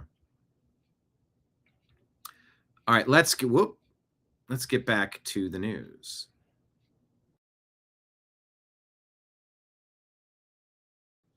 That was a very close sneeze that I escaped with. Ooh. Yeah, petting all these cats. I'll get to you. All right, Election Wizard here shows us Dana Perino. Leaked audio reveals Minnesota AG Keith Ellison. Well, buckle up, Buttercup. Here come the indictments, perhaps. Take a listen to this. I think he's got a real problem because he might have been the first shoe to fall, but there's more coming. Because Keith Ellison, who is the Attorney General of Minnesota, former congressman who is a member of Democratic leadership, he is on audio, leaked audio, talking to these people, telling that he will cover up the investigations, telling that they'll tell the investigators to back off. So this resignation or decision not to run, not a resignation, but the decision not to run is not the end of the story. The fraud story doesn't end there. To me, it's really just beginning. And thankfully, there's a very good prosecutor in the state that is relentless. So hopefully they'll get it cleaned up. I think. Yeah, maybe, maybe not. We shall see. Wall Street Apes shows us Democrat New York Congressman Tom Suozzi repeatedly saying, well, he's got thoughts on January 6 protesters. Do you agree or disagree with him? Do you think that people should have been put in jail for 23 years? Yes. You think that people should have been put in jail for 24 years? Yes. For what? Are you attacking educated? police officers for committing crime? You're part of that. You're going back. I'm not. I'm a journalist trying to interview the congressman. Do I not have a right to interview the Are congressman? you part of the group or not? I'm a journalist covering it. Oh yeah. I live in his Oh, yeah. Yeah. journalist covering it. Oh yeah. Oh, yeah. Oh yeah. I live in his district. So you're saying to your district that J6ers should have been put in jail for 24 years. Come on. On the sidewalk. You are not going to win. What do you think about? There you go. Democrats must never win again. This Democrat wants Americans to do over 2 decades in prison for protesting a very obviously stolen election, according to Wall Street Apes. Here we go. Under duress, say it with me. For countervailing views on health and elections. Anything vaccine or election related. Go to cdc.gov, who.int, or cisa.gov/rumor control for countervailing views. Blink 3 times if I'm being forced to do this under duress by the big tech overlords who overthrew our First Amendment rights during the 3rd Obama term of Biden. You can't even say stuff like that sometimes without getting flagged, demonetized. And that is why I always remind everyone about the church pew collection plate, because it's like, yeah, I temporarily have a little bit coming in on YouTube and Rumble for now. But what happens tomorrow? What happens tomorrow, you know? You can't trust these people because you can't tell the truth. You can't talk about what Americans are talking about. They say, oh, well, you have dangerous misinformation and disinformation. According to who? You're not the judge and jury of what's true or not. Yeah, but we are Google. I don't give a shit what you are. You lie and you manipulate all the time.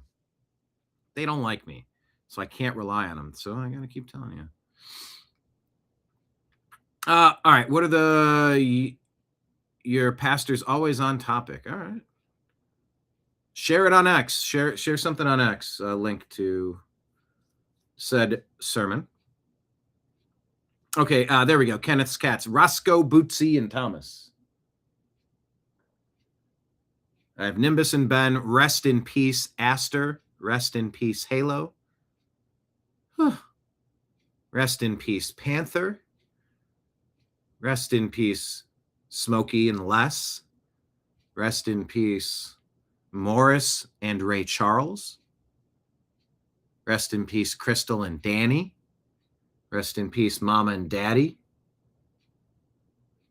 So many cats we've cared for over the years. Yeah, that dude puts the Kong in congressman. Deb, you have 3 cats in the house, lots of strays in the yard. Do the strays, do you spay and neuter them? Do you do the trap, neuter, return? Yeah, Marion, 24 years. What an idiot. Exactly. All right, it's cat check time. List the name of your cats, I guess. Giorgio, May, and Milo. Or Milo. All right, Walter Kurt says, here's an update on the Jubba Jubba daycare. This daycare received $1.5 million in taxpayer subsidies and over $150,000 this week. But everything is fine, according to Governor DeWine. That rhymes. Jubba daycare. Oh, really now? Saying $1.5 million. Yeah, Mike DeWine. I'll bet Tim Waltz has nothing on Mike DeWine. I'm not a big Mike DeWine fan at all.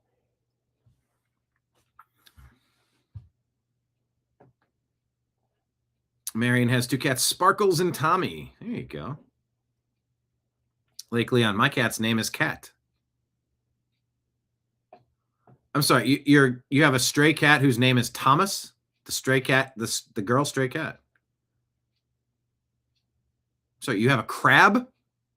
What is that? How do you... I brought this upon myself. Here's Anna Paulina Luna. Makes a formal motion. We were telling you about the... Excuse me, I was referring to him, a Chinese guy. An American billionaire with ties to the CCP.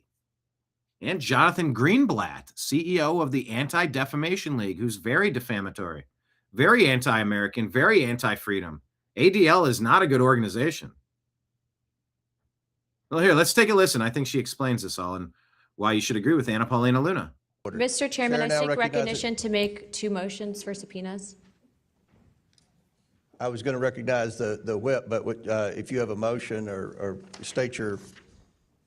I'd like to Yeah. make a motion to subpoena Neville Singham, a U.S. billionaire with reported ties to the CCP that's been funding extremist organizations, fueling division and civil unrest in this country, especially regarding the ICE riots last summer, as well as I'd like to make a motion to subpoena the ADL CEO, Jonathan Greenblatt, for stifling free speech by listing the phrase America First as hate speech and Turning Point USA as a hate group.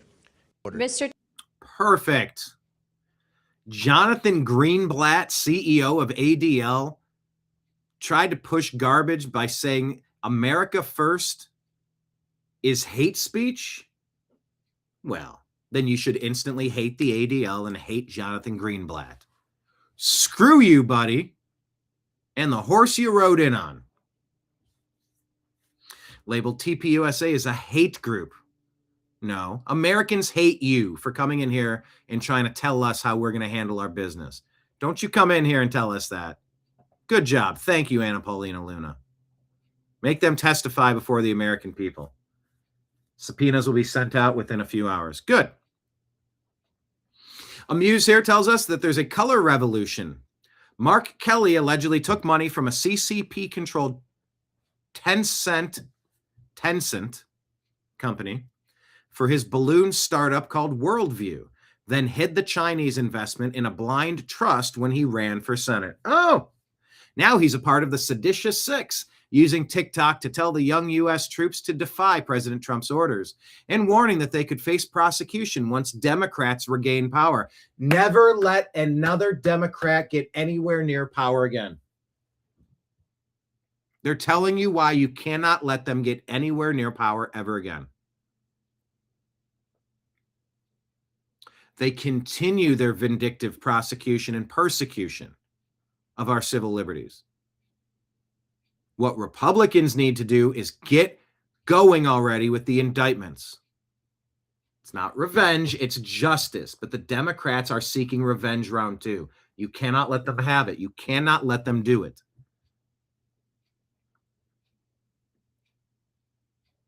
The seditious six using TikTok to tell young U.S. troops to defy President Trump's orders by warning them they could face prosecution once Democrats regain power. That's insane. A senator tied to CCP-linked funding, urging the military to ignore the chain of command, has no credibility. Kelly must resign, they say. Or indict him.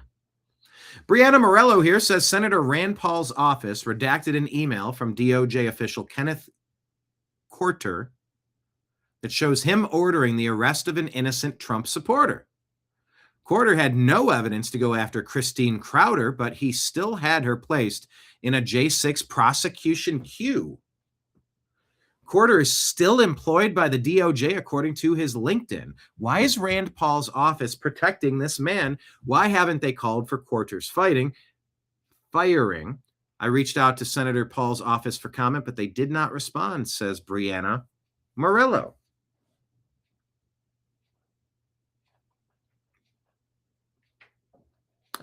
Here is Representative Tom Emmer going haywire on the Minnesota fraud.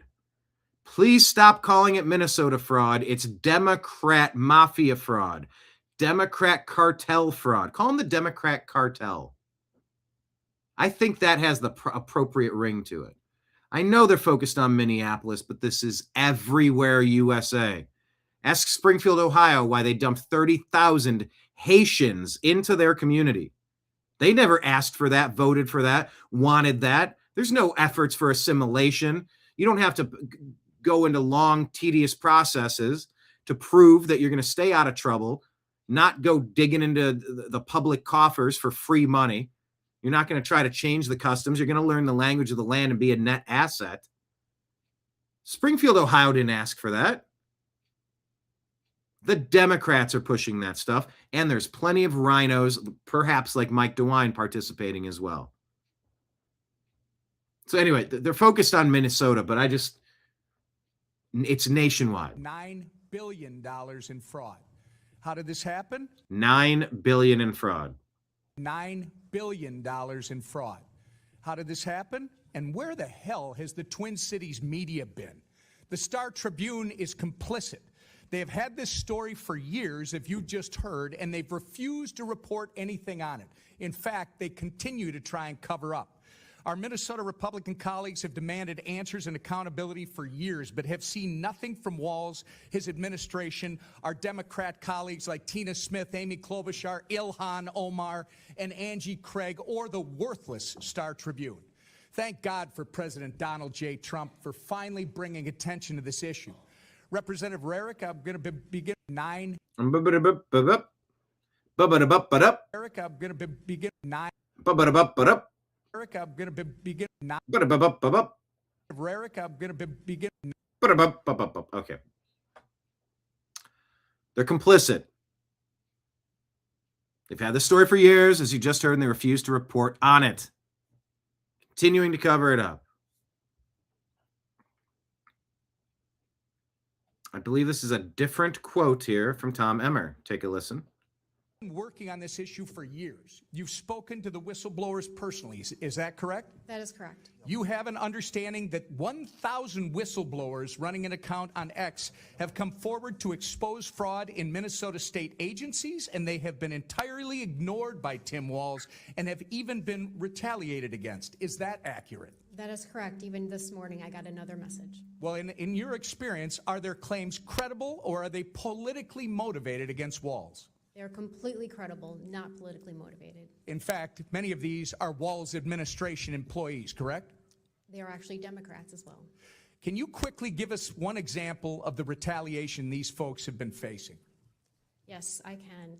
In my opening statement, I mentioned that the most severe ones was that they would be fired with cause, so they couldn't have unemployment insurance, that they would be blacklisted from all state agencies, and I bet that it's also Hennepin County and Ramsey County, as you know, those are Democrat-run, and much, much more. Based on what you've learned, Representative, over the last several years, do you have any doubt that Governor Tim Walz knew about this fraud as it was occurring? He absolutely knew that it was occurring. Yeah, it's not that he knew. You cannot phrase it. I mean, I guess maybe step one is that he knew. But you really just need to jump past he knew to he was helping orchestrate it. I think that's really the only way to do that. Yeah, Marion saying American taxpayer money going to the sewer. Someone to stop this. Yeah, there's your gluttony. That's your waste. It's like grabbing a bunch of food that someone took the time to prepare. You fill your plate, you eat half of it and go, whatever. You wasted that. Don't waste it. Don't take it if you're going to waste it. And don't take any more than you need, especially if you're begging. Take what you need to get by. It's the bowl of candy outside on Halloween. Take a piece.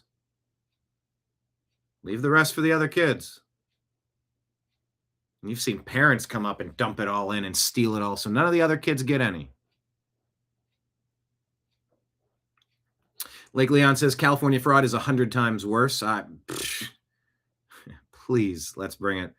I'm very connected to California, having lived there for many years and living in Ohio for many years. Almost the same amount of time in both places, which is sort of weird to think about. And I mean, for so many of those years as a kid, like, do you really remember being a kid? Like, you have memories, but like, do you remember being a kid? And you have like snapshots and memories, and I don't know. It's such a blur. Yeah, Dave Chappelle lives in Ohio, and he loves us so much he's buying up a lot of where he lives and helping his community. Just another reason I love Chappelle. Yeah, I believe I've told you that I've met Dave in that city twice. Once I left him alone because he was with his family and his kids getting ice cream at Young's Dairy. Yellow Springs, Ohio. The outskirts. And then while having coffee and smoking cigarettes, we hung out for a half hour, shooting the breeze. Me and my dad hanging out with Dave Chappelle on the corner. I was like, what? He's sort of like the mayor of Yellow Springs. Anyway. Just no more worthless hearings. Just get to the indictments, please. Let's take a look at the new information coming out regarding the Minnesota Department of Health employees. According to the nonpartisan legislative auditor, this is another case of mismanagement of taxpayer money. But perhaps the most explosive revelation. Or intentional fraud from the Democrat cartel. I think Democrat cartel works because the hard C, the Democrat cartel, it's CRAT is CT, CRT, cartel, CRAT, CRT, cartel is CRT. Maybe that's why it works. The Democrat cartel. It just flows off the tongue. Is that managers within DHS, the Department of Human Services, tried to cover their tracks by backdating and creating new documents. But I do want to talk about what a serious issue this is and how it is, frankly, unacceptable. Another sobering report by the Office of the Legislative Auditor, this one concerning the Behavioral Health Administration within the Department of Human Services, which issues grants to providers treating mental health and drug and alcohol addiction, hundreds of millions of dollars each year. The audit found them issuing grants to applicants without a bidding process. So what we saw is that there was multiple entities that could have been eligible, and they chose not to provide a justification for why they were picking those. This report is quite stunning. One outrageous example, the auditors found a grantee that was paid $672,000 for 1 month of work without any info on what they do. And the audit says the grant manager who paid it then left DHS a couple days later and became a paid consultant for that company. To me, that's criminal. Auditor Judy Randall Oh my says she God. was most shocked that during the audit, multiple DHS managers backdated or created new documents Oh to try my to cover their God. tracks. Frankly, in the 27 plus years I've been with OLA, I have never seen this before. The Democrats and the complicit rhinos are the absolute kings and queens of fraud. The Democrat cartel. I will say we have had suspicions Oh. periodically, but we have never been able to prove it, to document it, and we did in this case. And it's very troubling. Temporary DHS Commissioner Shireen Gandhi's response. I was shocked to hear this information in the exit conference, and it is absolutely though? unacceptable that any staff would provide anything other than accurate representation of the work done to an auditor. Look how guilty this other lady looks with her eyes down. No, maybe it's any picture can make anyone look like anything. But a lot of head down. I wonder how heavy eyelids. I wonder how many of these people. Shireen Gandhi. I really do. Keep pulling on the roots. You're going to keep finding more. What is this? A report. Allegations. Here, let me play this video real quick in case you want to see. In retaliation to this sign, they're denying him property rights, business owner rights. They're disrupting his business. They're refusing to leave. They asked him to get off the property. They refused. And now more just keep showing up.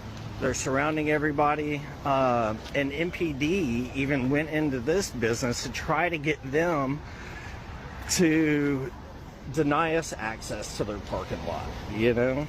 As a business proprietor, I just came up here and asked y'all to move y'all van when y'all were 4 deep. And now it's 50 of you motherfuckers out here. So what's the problem? This is intimidation. This right here is what you call having me afraid for my life. I'm scared for my life. There's a lot of weapons out here, guns and stuff. Why are y'all doing this to me? Why are y'all doing this to me? I'm just a business owner, man. I'm a citizen. Why are y'all doing this to me? Can I get an answer, anybody? Anybody? Can the citizen get an answer? Can the person who's supposed to be getting protected and all that get an answer? Can I get an answer? I can't do that. That's fucked up, man. It's funny, Because they know what they're doing is fucked up. Yeah. She's proud of you, too. Memphis, city of Memphis. So, U.S. Immigrations and Customs Enforcement says everything in this post is a lie. Not shocking. ICE did not shut down a restaurant. National Guard in Memphis used this location as a staging area.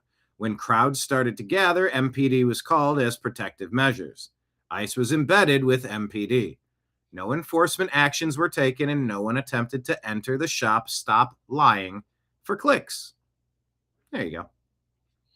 So if you see that one, that's their response to it. Lives of TikTok says, breaking, Harvard Dean Gregory Davis removed from position after deranged anti-white posts and posts promoting rioting and looting have resurfaced. Gregory Davis, May 28th of 2020, during the Summer of Love riots, allegedly said, something to keep in mind. Rioting and looting are parts of democracy. Just like voting and marching, the people will be heard. Wow. Whoa. It's not a leader of men. That is, wow. It gets worse.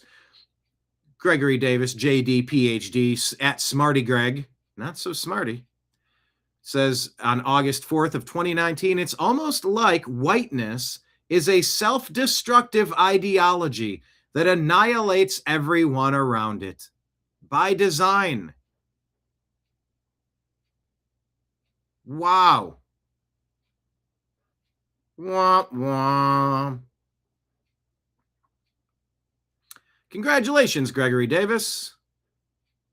You are exposed. Hit like, hit subscribe so more of the people can be exposed to our content, please. Let's check in on Minneapolis and find out, is the city and state better off by having massive numbers of Somalis dropped into Minnesota, Minneapolis? Are they better off? What constitutes better off? Would this make your community better off or worse off? Mr. Balu, again, thank you for being here. Let me ask you, does large-scale Somali immigration make Minnesota stronger or weaker? Certainly stronger. Certainly stronger. Do you know what percentage of Somali-headed households in Minnesota are on food stamps? No. 54%. Do you know what that number is for native Minnesota-headed households? Well, to be clear, a majority of the... It's 7%. There's a big difference between 54% and 7%, is there not? Excuse me, sir, could I answer the question? Let me move on. We've got a lot of questions here. What percentage of Somali-headed households in Minnesota are on Medicaid? I don't know. It's 73%. Do you know what that number is for Minnesota native households? Again, you're using the phrase Minnesota native households, but the majority... The number is 18%. That's quite an astounding difference. I think we would agree. Can I answer the question, please? Let me ask you one more, and then we can go on to that. What percentage of Somali-headed households are on welfare in general? I don't know. It's 81%. What about, let me just ask you, after 10 years of being in the United States, what percentage of Somali immigrant households continue to be on welfare? I don't know. The number is 78%. So even after 10 years, 78% of Somali immigrant households continue to be on welfare. Do you know what that number is for native Minnesota-headed households? Again, you're using non-Somali immigrant-headed households. If I can just answer the question, when you're using the phrase native Minnesotans, the majority of Somali Minnesotans are as Minnesotan as any of us. They were born in the United States. It's only 8,000 of the 108,000 Somali. Nevertheless, the welfare usage is astoundingly different. Let me ask you again, does that make Minnesota stronger or weaker? Again, I'd like the opportunity to answer the question here. Go for it. Again, the majority of Somali Minnesotans are born in the United States, as I understand it. Okay, well, what percentage of working-age Somalians who have been in the U.S. for 10 years or more, how many of them speak English very well? Huge. I don't know. About half.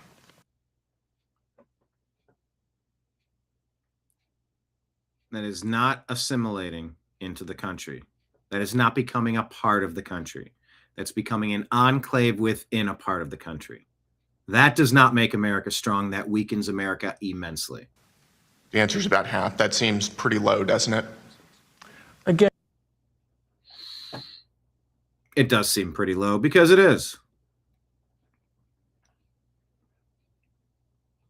A couple from Jim Jordan here. Talking about this fraud. What fraud, they say? What fraud?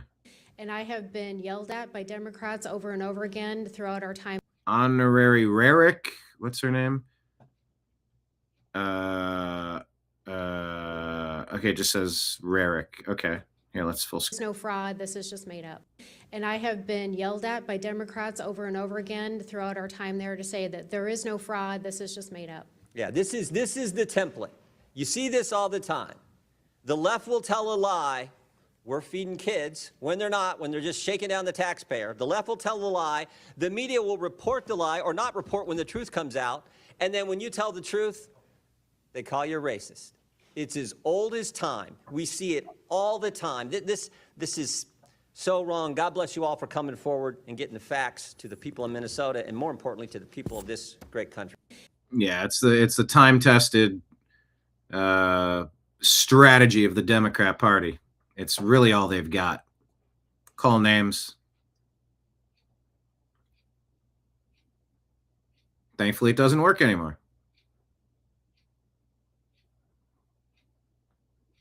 Let's take a look. Well, how much is this? This is longer. Well, let's take a listen. Thank you, Mr. Chairman. Mr. Hudson, who is Salim Saeed and Amy Bach? I recognize those names as defendants in the Feeding Our Future trial. They ran Feeding Our Future, is that right? That's correct. And they've been indicted? That's correct. They've been convicted? That's correct. And they're in jail waiting sentences, is that right? As I understand it. Okay, I want to go back, because earlier with Mr. Gill, you said that they overlooked the fraud. I think it's worse than that. I think they helped it along. I'm going to go to this meeting that took knowing participants, co-conspirator, I think is a good phrase. Took place, or actually I want to go to March 30th, 2021. Is it true back in March of 2021, the Minnesota Department of Education suspended payments to Feeding Our Future, that program? Is that right? I believe that's correct. And then a month later, they resumed payments. That's correct. What caused them to change their mind? In my opinion, what caused them to change their mind was pushback from their constituency within the Somali community who accused the state agencies of being racist. But what caused them to stop it in the first place? Was it whistleblowers coming forward? Was it like this something's not right here? What happened?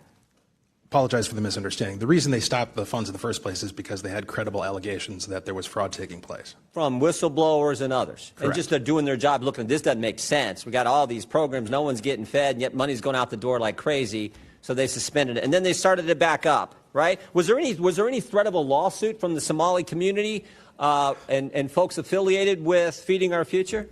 Mr. Jordan, there was more than a threat. They actually did. They did? And what was the alleged claim in that lawsuit?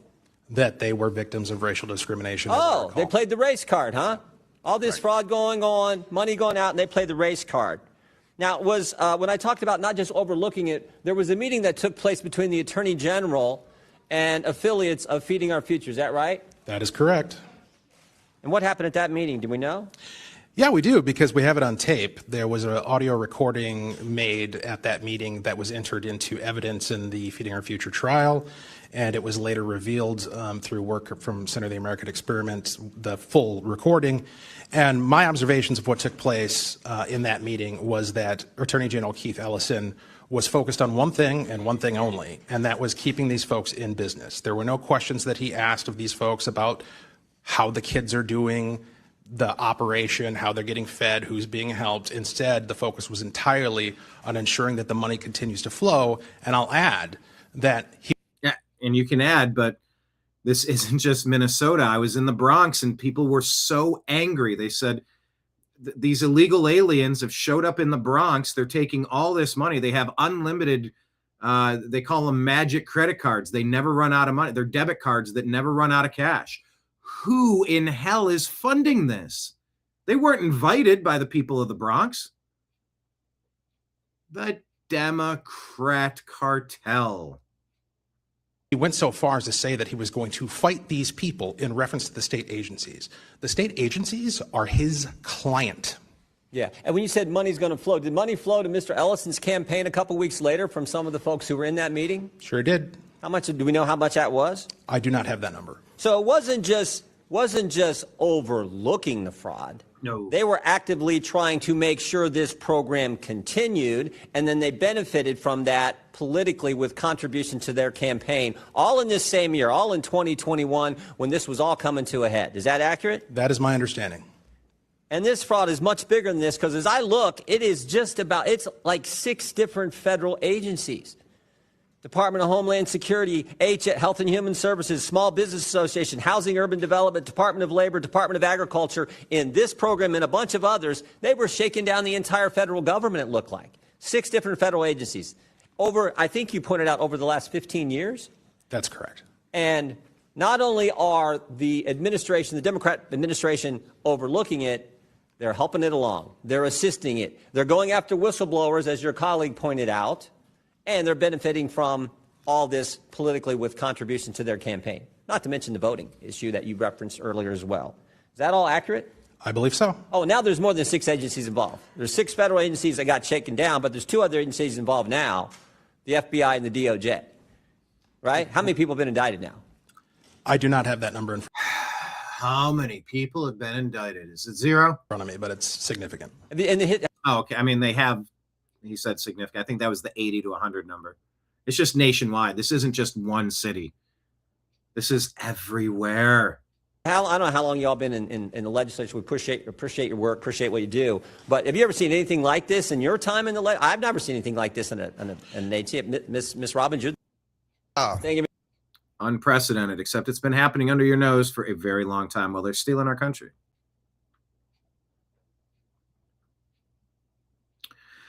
What is this?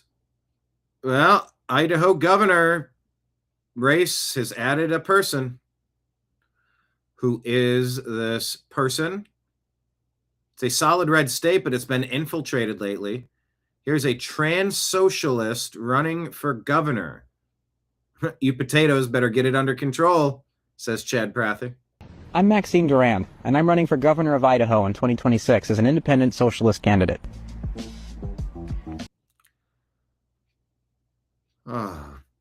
Everyone belongs in Idaho. And I belong in that building. Trans socialists in Idaho? Sounds like a long shot. But communism's spreading faster than TDS. Communism is spreading faster than TDS. Heidi says it's falling, just like Colorado did. Governor Cox let Utah fall too.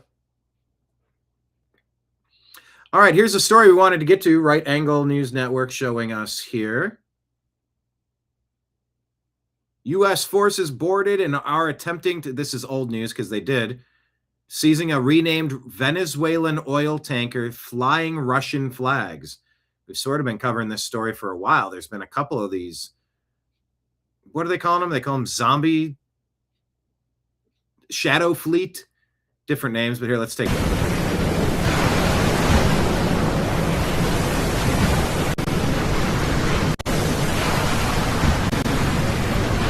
Kind of tough to see. We'll move along. But the comment here is pretty funny. It says, and for Trump's next trick, he's going to make the left pro-Russia. That is kind of funny. Visegrad 24 here says, Russia has dispatched a submarine and several warships to escort a shadow fleet tanker that the U.S. attempted to seize off the coast of Venezuela and is now pursuing in the Atlantic. Wall Street Journal reports the tanker Bella 1 spent more than 2 weeks trying to bypass the U.S. blockade on Venezuela, but failed to dock and load cargo. In December, the vessel's crew repelled a U.S. attempt to board the ship and then sailed into the Atlantic Ocean. This is ongoing, then. December, only a couple weeks ago, I guess. It's now being pursued in international waters by the U.S. Coast Guard. Tanker has since re-registered as Russian, been renamed Marinera. What? Marinera. I don't know that word. It's not Minerva. It's not mineral. It's not mariner. Marinera. Mariner, eh? And the crew painted a Russian flag on the hull. This is some real cat and mouse kind of stuff going on here. According to U.S. sources, Russia had then asked Washington to stop pursuing what it now claims is a Russian vessel. Oh, so they were lying. They had it undercover or something, or they're lying now. Were you lying then, or are you lying now? They'll ask. On Tuesday, Russia's foreign ministry said it was following the situation around the tanker with concern. The ship is currently sailing around 300 miles south of Iceland toward the North Sea. Russian submarine and other naval assets are moving in to support it. So this is kind of walking you through the story backward.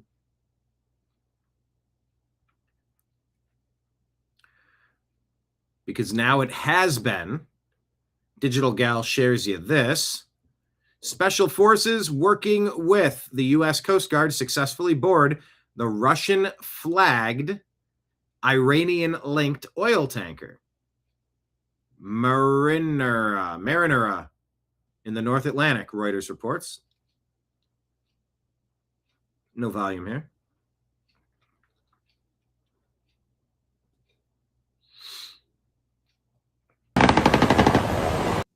This is allegedly Lives and Lores shared this. I don't know if this is actually from this, as you always have to ask yourself with any video of anything anywhere. That'll be a common theme of the show, always. U.S. and European command successfully made seizure of Bella 1 following weeks-long pursuit, and shortly after, the Russian authorities sent another vessel to protect the sanctioned oil tank.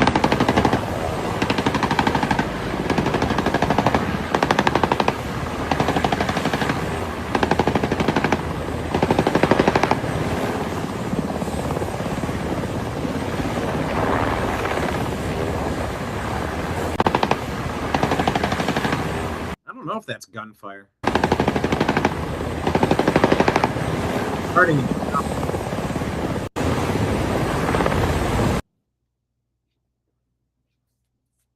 So there you go.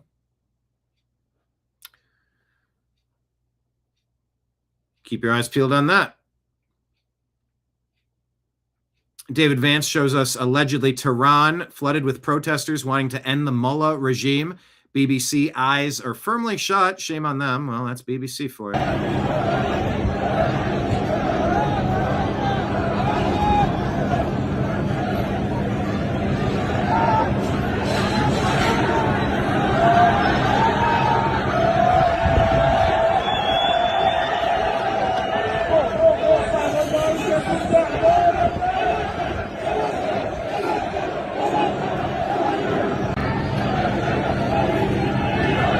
So reports are coming out, but I mean, how do we even know what's accurate and what's not? It feels almost impossible to figure out, but we're reporting what other people are reporting at least, and we can leave it at that. Vivid here says, breaking: thousands of brave Iranians taking to the streets on the 11th day of the uprising against the Islamic Republic's terrorist regime. The mainstream media is ignoring this. Make it go viral. Share it everywhere.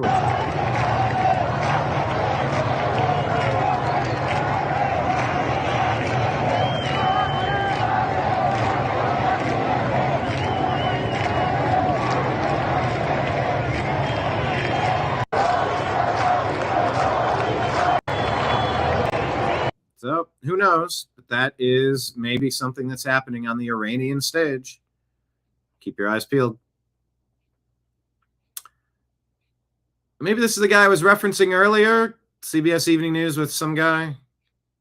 Tony Dokupil. I don't know. When I said he was lying about, we trusted the experts a little too much. No. You were complicit. You don't get to absolve yourself of it like you were duped by it. You were a participant in it. And that's a big difference. So let's take a listen at this with Marco Rubio with Venezuela. And only in America, the many lives and many jobs of Marco Rubio, the son of Cuban immigrants and a former Florida senator. He's now the face of... We played you this yesterday. I think this is our final video of the day. And of course, with meme culture, things will expand. I think they've expanded it since. U.S. foreign policy and President Trump's point man on Venezuela, all in addition to his roles as Secretary of State, interim National Security Advisor, and acting National Archivist and USAID Chief. Whatever you think of his politics, you got to admit it's an impressive resume. And now AI memes have added to that portfolio, casting Secretary Rubio as the new governor of Minnesota, the new Shah of Iran, the Prime Minister of Greenland, the new manager of Manchester United. I didn't see Manchester United. The head of Hilton Hotels, and highest of high honors of all, the new Michelin man.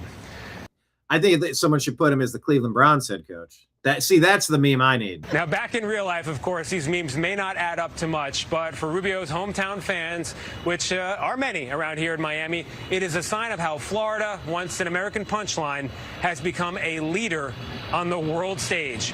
Marco Rubio, we salute you. You're the ultimate Florida man. Here it is. Here it is.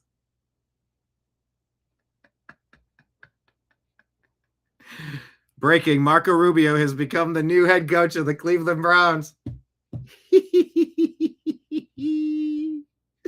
The Ravens have moved on from John Harbaugh. He's probably the number one possible replacement for Kevin Stefanski there. Maybe John Gruden. We'll see what happens. But thank you. There's Rubio as the coach of the... Actually, you know what I'm going to do? I'm going to share this on Strictly Football.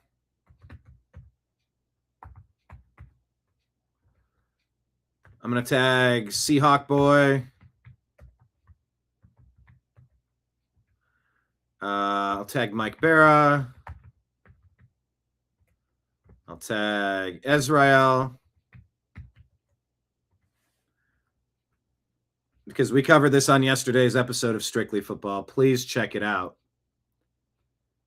If you've never watched an episode before, we encourage you to. Oh, what happened there? Try that again. Looks like the Browns found their new head coach. I'll do hashtag TNAM humor. That's pretty great. Do sort of love that. All right, let's keep going.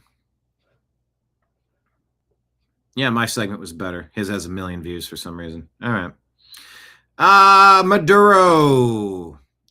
Jerry Callahan says this is incredible. CNN is so desperate to defend Maduro and attack Trump. Well, just take a look at this. Who? His name's Maduro. Maduro. He swallowed marbles to say his name. Maduro. Maduro again. It's Maduro. Maduro.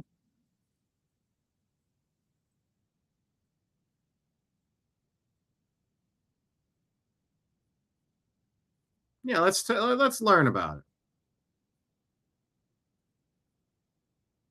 Nicolas Maduro. Nicolas Maduro.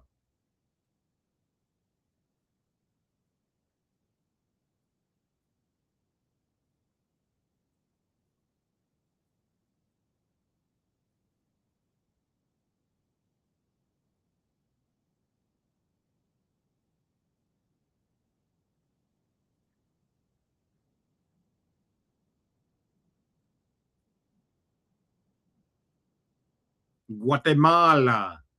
Guatemala.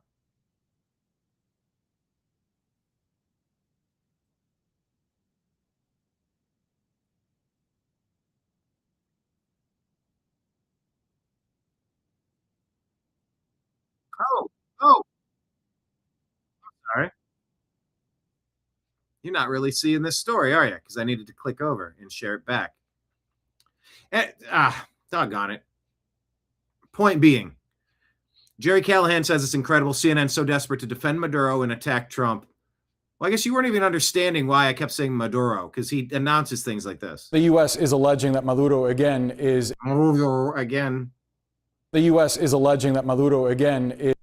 Anyway, they're saying Venezuela only exported 250 tons of cocaine, not fentanyl, and it only killed 22,000 Americans. Is a drug trafficker flowing into the United States. Cocaine is obviously dangerous and lethal. It is not, though, the drug causing most overdose deaths in the United States.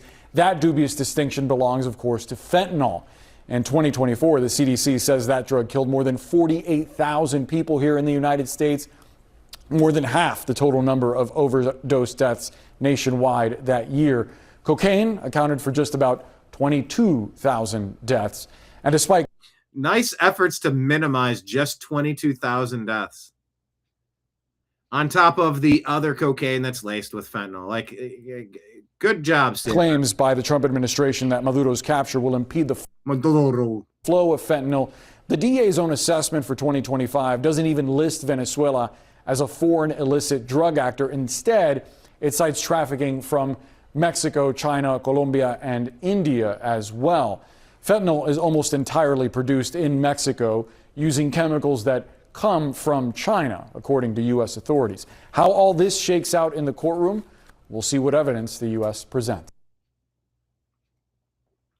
Awesome. Hey, here's the main wire. Let's check out this. The head of Portland Public Schools, Sarah Lentz, announces that all staff will receive training to obstruct and resist federal immigration officials. What? In the months ahead, all staff will receive training in active bystander intervention and de-escalation, ensuring that we are fully prepared to support students and colleagues in the face of potential federal immigration actions or other safety concerns. In the months ahead, all staff will receive. Sounds like she needs to be removed from her position. Does it not? I believe this is President Trump from his speech yesterday. He's telling you something needs to happen, and it needs to happen immediately for the upcoming elections. They vote on paper ballots. They tried voting by mail, and there was fraud all over the country. We're the only country that votes by mail, essentially. You know that, right? You know, Speaker, that's another thing.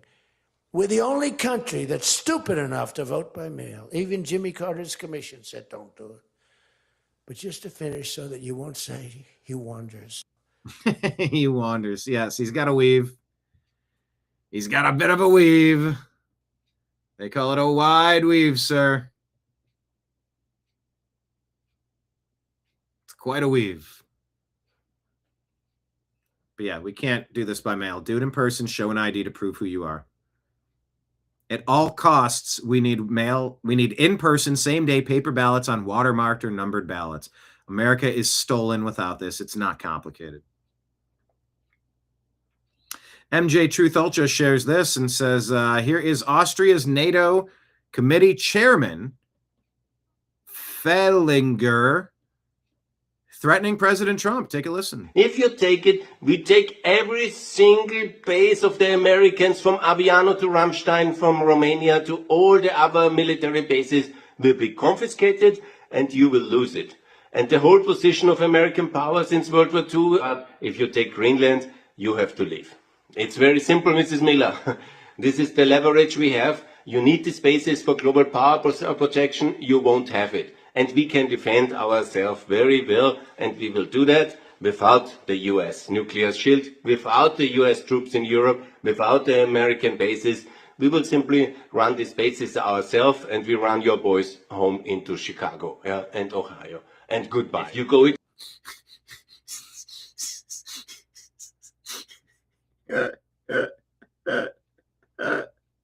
We'll run your boys home into Chicago and Ohio. Into Chicago and Ohio. And goodbye. If you go extreme, we go extreme as well. Be sure about it.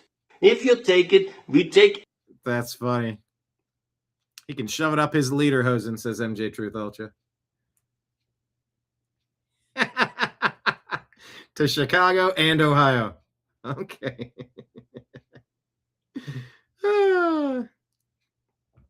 Love it.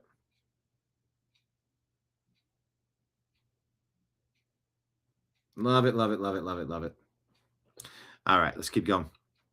Meet Jamal Osman. He was just elected Minneapolis City Council Vice President, and here he is laughing, describing how ICE called police for backup, and they denied him.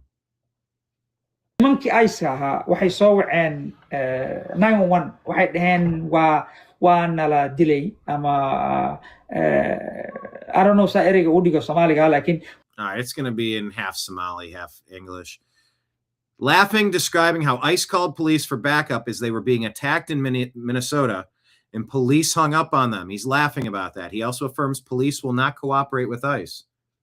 In what universe would you allow someone like this to be a Minneapolis City Council Vice President and not maybe have him arrested for treason, for something, for something? What, I mean, what even is happening here?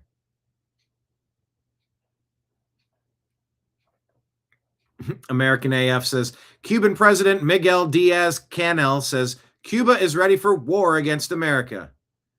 Here's the Cuban military. What the hell? Gotta mute the music. They're just showing a bunch of old guys marching. I don't know what this is, a reenactment or a recreation or whatever, but it's just kind of funny. All right, well, Alex Jones here says breaking after mortally wounding his credibility. by pulling legendary 180-degree turn on the Epstein case and other deep state investigations, Dan Bongino publicly pledges his new mission is to attack MAGA hosts and has picked former Congressman Matt Gaetz as his first target. Alex Jones asked the question, why is Bongino doing this? The PR bullshit is over. It's over. Too much music, but check it out. It's a 14-minute clip.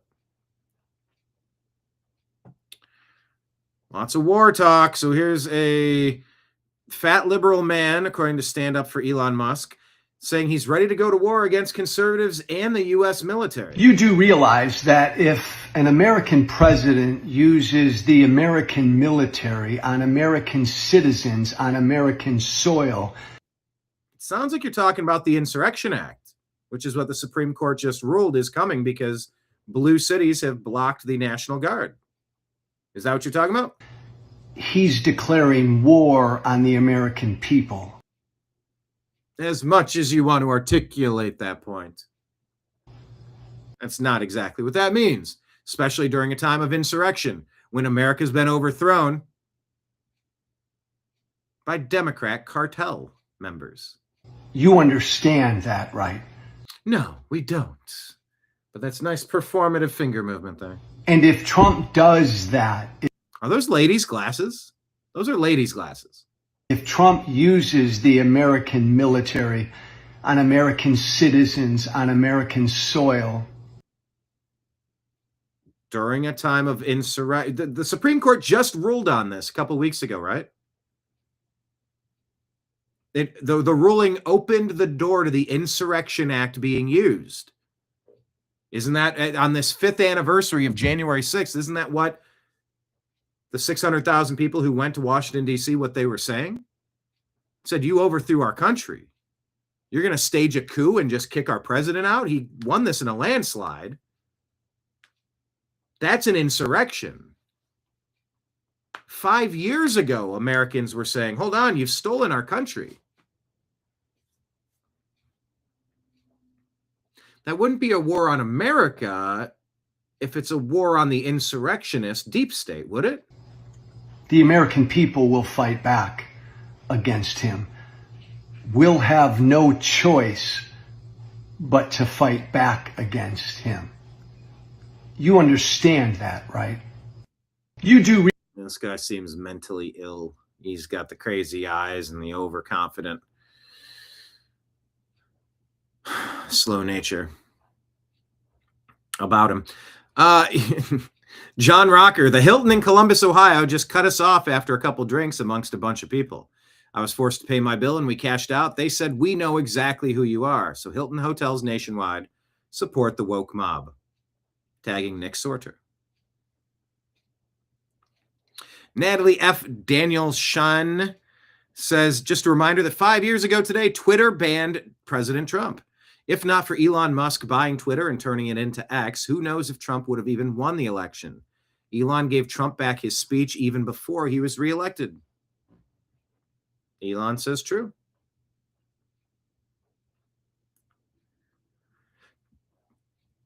DC chaos. Federal police arrest a rabid lunatic harassing pro-Trump J6 patriots in DC. Jesus is king! Jesus is fire, motherfucker! Whoa!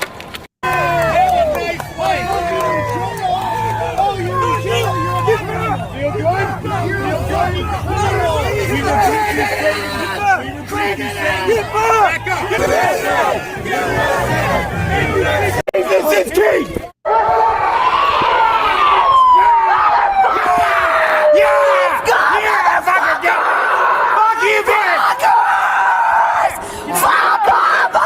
That's the one that got arrested. Good. Fuckers! Crazy! Fuck off, motherfucker! Whoa! Get out! Get out! Motherfucker! Get out! Get out! Get nasty cunt!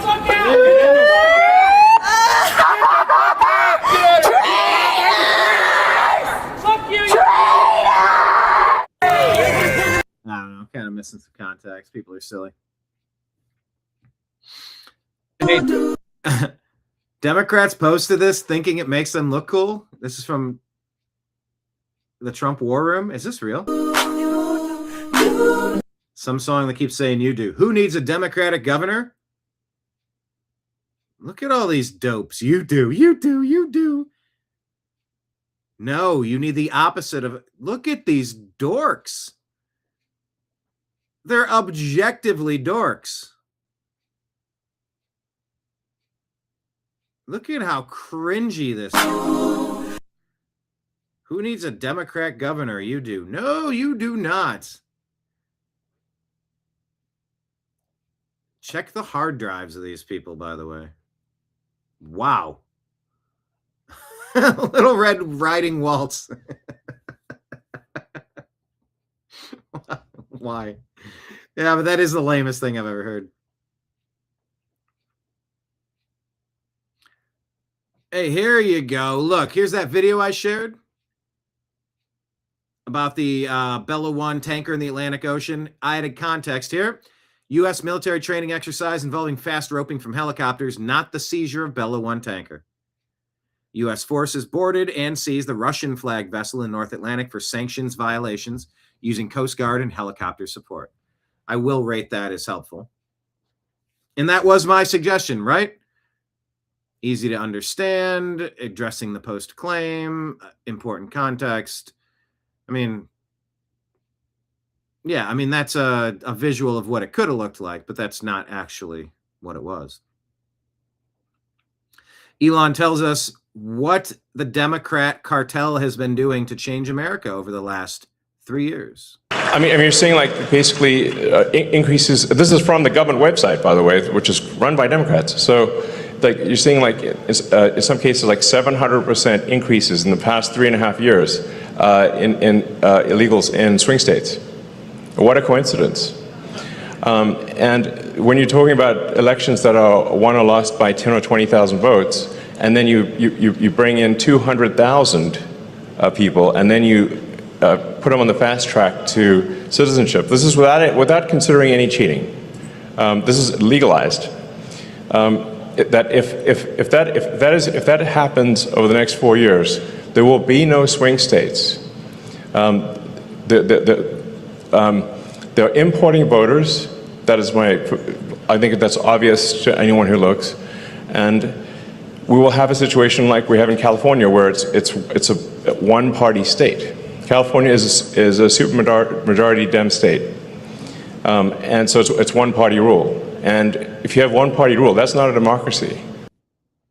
No, it is not. One-party rule is not a democracy. That is their goal, a single-party state for all of America and the de facto destruction of democracy, just as was done in California and New York.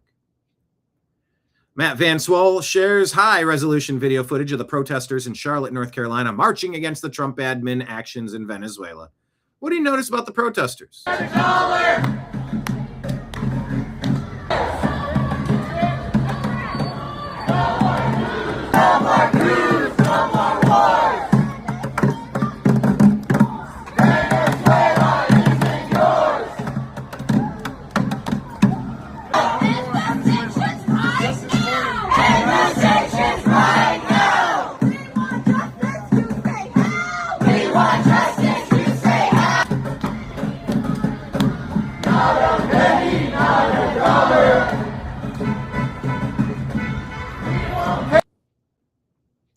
don't know. What do you take away? Dope.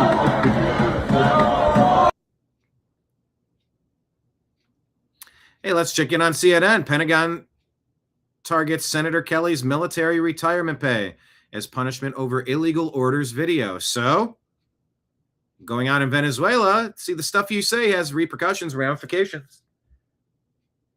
We've heard Democrats say that the operation in Venezuela was illegal. Do you think it was illegal? And if so, should the service members who were part of that have refused to obey those orders? So what we were talking about in the video is about a service member being given a specific order and having to make a decision about whether this is lawful or not. And this is like the reasonable person theory. What you're getting at is constitutional questions. Can a president try to do a law enforcement action on a head of state but use 150 airplanes and the full force of the U.S. military to do that. So these are two different things. Now, Maduro is a bad guy. Two different things with the commander-in-chief. And it's good that he's gone. It seems like this president, because he had no plan beyond removing Maduro. You know, there's little tells with idiots and traitors. They say shit that doesn't make sense, but like sometimes they feel like throwaway lines, but they're not. And I guess I don't even know how to coach discernment on this stuff, but it's interesting what people avoid saying, and it's definitely interesting what people say. He's gone. It seems like... Yeah, let me rewind it back to that point. But use 150 airplanes and the full force of the... Yeah, of course you'd need to use military airplanes to go get a leader of another country. Of course, that would be necessary. He's trying to paint like some... Well, I mean, could you imagine? Yeah, that's exactly... Of course you can imagine. U.S. military to do that. So these are two different things. Now, Maduro is a bad guy, and it's good that he's gone. It seems like this president, because he had no plan beyond removing Maduro, is now installed. It's the judgment call, the insinuate. This guy's claim, and this is what pissed me off so much about the COVID situation. These people lied to your face. They couldn't possibly know that Wuhan flu, the China virus, did not come from the Wuhan laboratory. They could not possibly know that. But they reported it to you that was incorrect, and they knew that to be a fact. That was unknowable, and they showed you their hand. They showed you their cards, because if they're willing to lie to you about something 100% obviously unknowable, well then, if it's unknowable, what else are you going to lie about? You couldn't possibly know that, but you're going to lie to me and tell me that you know this. Well, now that you've shown me who you are and what you're about, I don't believe you anymore. I'm not going to believe you anymore. So when this clown says that Trump has no plan, there's no way that he could possibly know that to be true. And he's up here lying to you right now. Because what he said, he's like, now look, Maduro's a bad guy, but it's not like Trump had a plan. He didn't say the word but the way that he paused, insert the word but right there. Don't make a joke about inserting into a but. But listen. But use 150 airplanes and the full force of the U.S. military to do that. So these are two different things. Now, Maduro is a bad guy, and it's good that he's gone. It seems like this president, because he had no plan beyond removing Maduro, is now... It seems like this president had no plan beyond removing Maduro. Are you legitimately trying to tell us that the person that orchestrated as commander-in-chief a very impressive, if not slightly suspicious, surrender, stand down, or extraction, or arrest, you're telling me they're going to go to all of the efforts to plan this, but not plan the next step? That's an unknowable thing that he's presenting as fact. Or at least he's presenting it so obvious that, like, even a caveman could do it. I don't know. Everything about this guy is off, this Kelly guy. The full force of the U.S. military to do that. So these are two different things. Now, Maduro is a bad guy, and it's good that he's gone. It seems like this president, because he had no plan beyond removing Maduro, has now installed Maduro's number 2 person in Delcy Rodriguez. You know, that's what we call in the Navy fleeting up, when the executive officer becomes the commanding officer. That's the situation we have in Venezuela right now. And it's because I don't think they had a plan. I don't give a shit what you think, you traitor. Have in Venezuela right now. And it's because I don't think they had a plan of what was going to come next. Mm-hmm. This is what CNN passes off as commentary. But yeah, Democrats have said the Venezuela operation was illegal. So should service members have refused to obey those orders? Kelly, that's different from what I meant. Yeah, right. Well, here's a huge accusation about why we're not getting accountability from the Minnesota daycare fraud. Here's Wall Street Ape sharing General Michael Flynn's video. So people know, and I'm very transparent about what I'm doing out there for the most part. I am in the process because I want Speaker Johnson to do more. And so we started looking at Speaker Johnson's PACs and how many of his PACs turn money back around to daycare and healthcare clinics and that kind of stuff. It's incredible the amounts of money, and that's one person, but he happens to be the Speaker of the House. So this is not a partisan thing for me.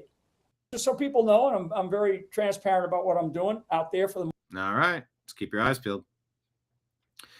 But yeah, I want Speaker Johnson to do more. So we started looking at Speaker's PACs and how many of the PACs turn money back around to daycare and healthcare clinics, that kind of stuff. It's incredible the amounts of money, and that's one person, but he happens to be the Speaker of the House.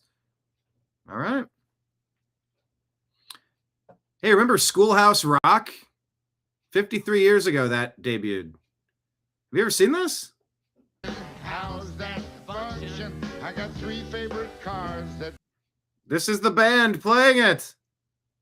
Did you have any idea? Get most of my job done. Conjunction, junction, what's their function? Great song. Playing it live. Can't play anymore, but check it out. It's on our X feed.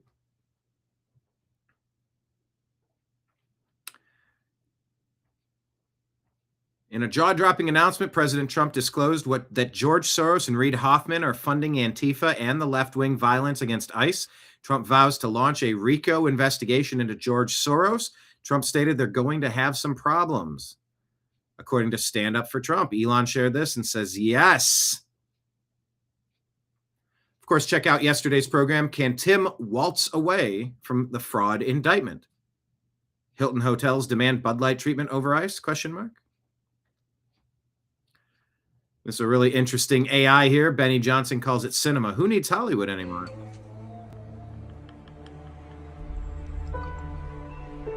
Probably a little too much music.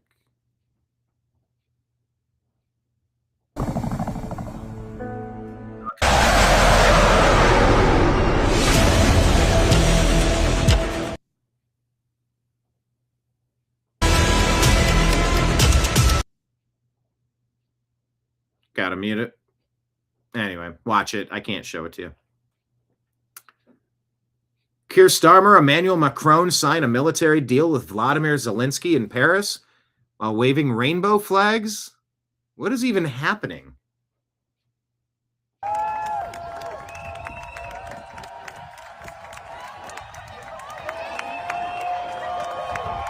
I don't quite understand what's happening. Maybe this isn't matched up with the story. More than 20,000 French and British troops are set to be deployed to Ukraine. Oh, Lord. C3 says you can't make this up. Creative Minds Daycare was shut down and then the next day became Super Kids Daycare. Elon replies, wow. Creative Minds, Super Kids. Okay.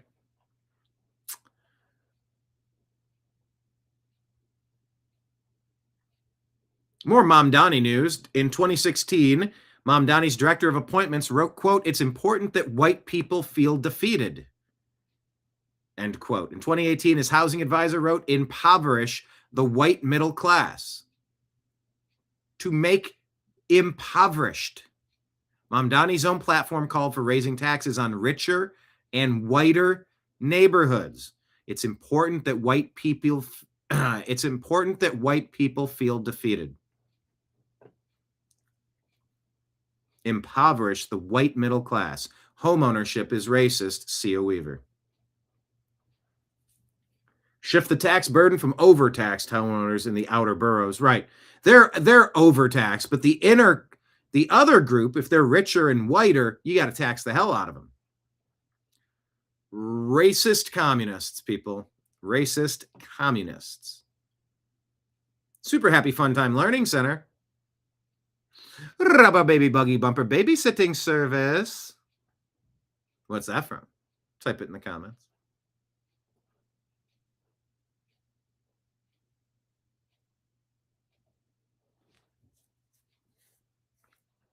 Where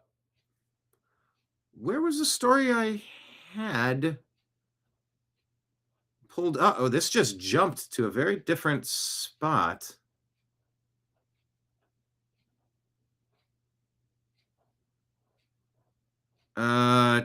Okay. X just jumped quite a bit here. Here's where I am.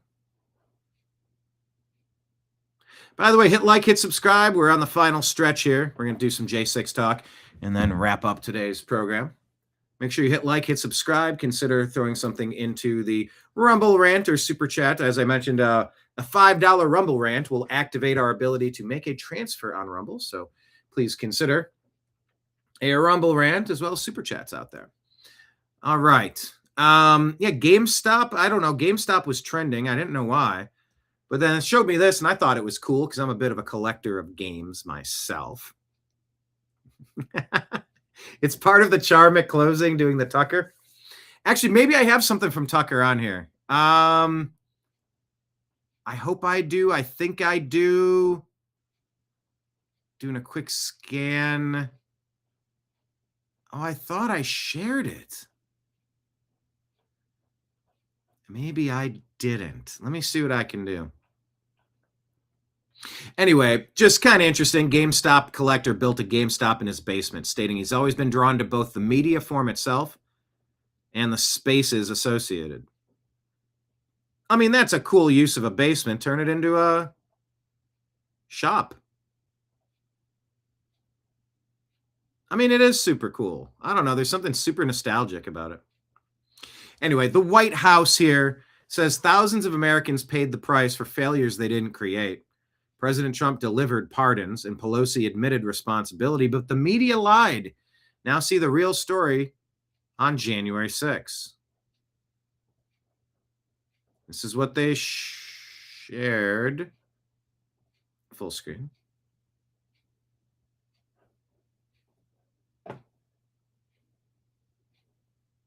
Here we go. Well, I guess this is going to be a lot, huh? Well, it's not a... Sources and official documents. It's a bit to read, but it's worth it. President Trump, this is from the whitehouse.gov. President Trump took decisive action to pardon January 6 defendants who were unfairly targeted, overcharged, and used as political examples.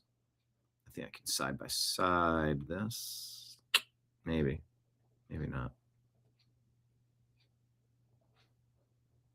We'll do a top and bottom.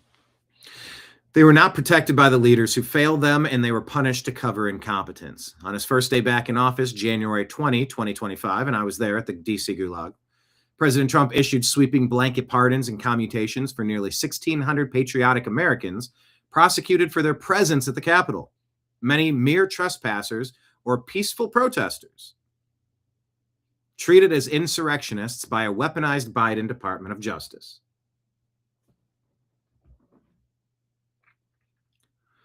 He fully pardoned most commuted sentences and ordered immediate release of those still imprisoned, ending years of harsh solitary confinement, denied due process, and family separation for exercising First Amendment rights. Thousands of Americans paid the price for political failures they did not create. Since January 6 of 21, Nancy Pelosi spent over 3 years and nearly $20 million in taxpayer funds on her partisan select committee, producing a scripted TV spectacle to fabricate an insurrection narrative and pin all blame on President Trump. Video and audio recordings, including unaired HBO footage from her own daughter, show Nancy Pelosi repeatedly acknowledging responsibility for the catastrophic security failures, admitting, quote, "We have totally failed, and I take full responsibility for not having the National Guard pre-deployed despite intelligence warnings and President Trump's offers of troops that were ignored under her leadership as Speaker." The quote, end quote, was, "We have totally failed. I take full responsibility." The Democrats masterfully reversed reality after January 6, branding peaceful patriotic protesters as insurrectionists. As insurrectionists. Yeah, tried to have an insurrection that Trump never called for, and the people used zero weapons, zero firearms used in the events. Sure. The Democrats masterfully reversed reality after January 6, branding peaceful patriotic protesters as insurrectionists and framing the event as a violent coup attempt orchestrated by Trump, despite no evidence of armed rebellion or intent to overthrow the government. In truth, it was the Democrats who staged the real insurrection by certifying a fraud-ridden election, ignoring widespread irregularities and weaponizing federal agencies to hunt down dissenters, all while Pelosi's own security lapses invited the chaos they later exploited to seize and consolidate power. This gaslighting narrative allowed them to persecute the innocent Americans, silence their opposition, and distract from their own role in undermining democracy. Nancy Pelosi says, I take responsibility. The timeline, as you remember, President Trump invites Americans to D.C. pre-January 6 of 21. Washington, D.C., peaceful and historic protest against certifying the stolen 2020 election. He emphasizes standing up for election integrity.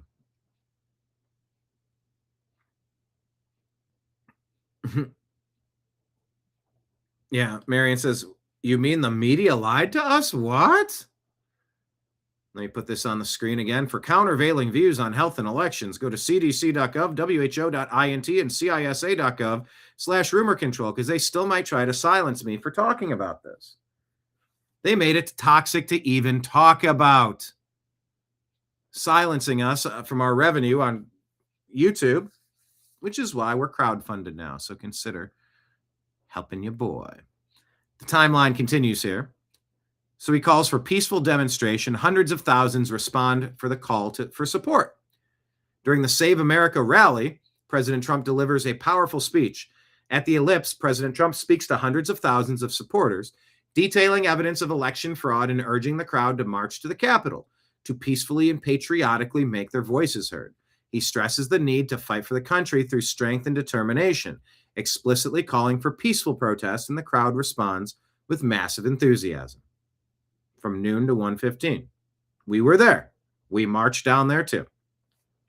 Peaceful march, 1 o'clock to 1:30. Following the president's speech, the massive crowd peacefully marches down Constitution Avenue to the Capitol to protest the certification of the fraudulent election. The march is orderly and spirited with flags, signs, and chants supporting President Trump. From 1:10 to 3 o'clock, there are Capitol Police response that escalates tensions. Oh, how does this? Oh, gosh, how much more am I going to have to? Oh, there's a lot of this, of the timeline. How do I go backward? Can I go back? Hang on. Can I go back?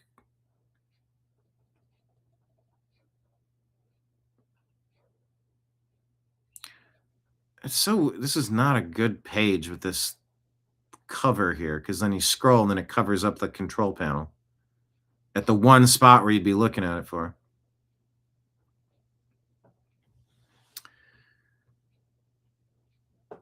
All right, I'll give you the highlights. Capitol Police response escalate tensions.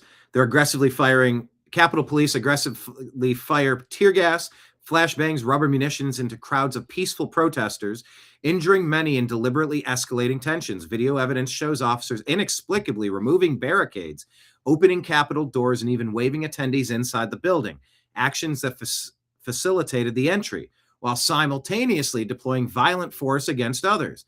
These inconsistent and provocative tactics turned a peaceful demonstration into chaos. Very true. President Trump urges calm as the events unfold. President Trump repeatedly calls for peace, tweeting support for law enforcement and releasing a video telling supporters to go home in peace while reiterating love for them and election concerns. He consistently promotes nonviolence despite the attack on attendees and emotions running high. Leaked Pelosi video reveals security lapses. She furiously admits in a rage during the evacuation, I take responsibility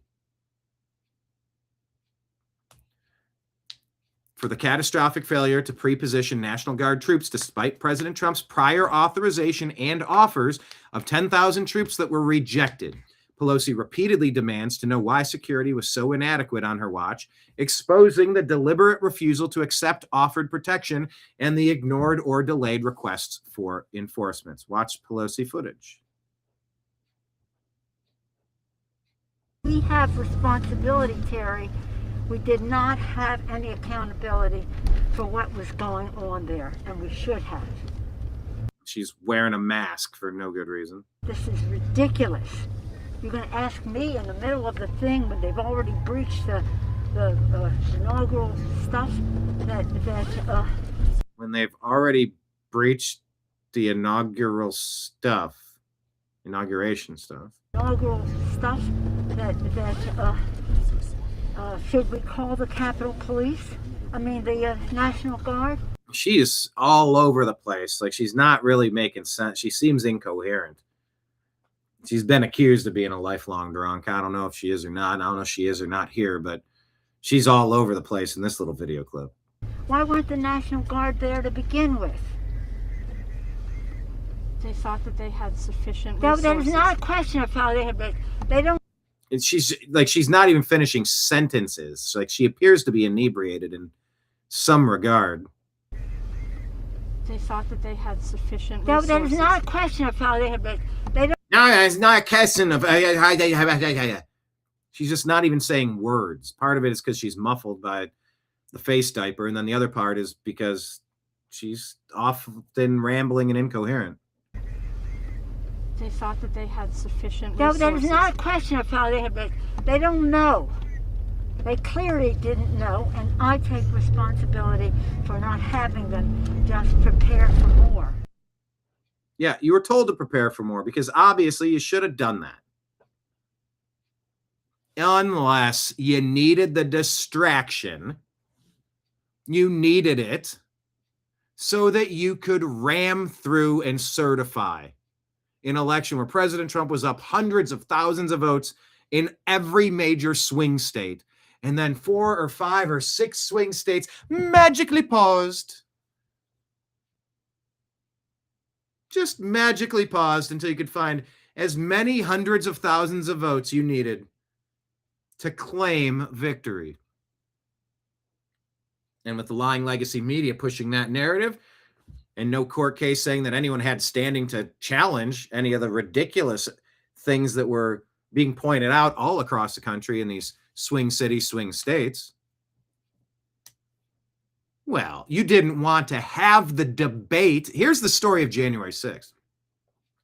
They were supposed to be meeting to debate the merits of certifying or not certifying the election. Instead, there was a mostly peaceful protest turned violent. This is detailing how they were shooting munitions into a peaceful crowd.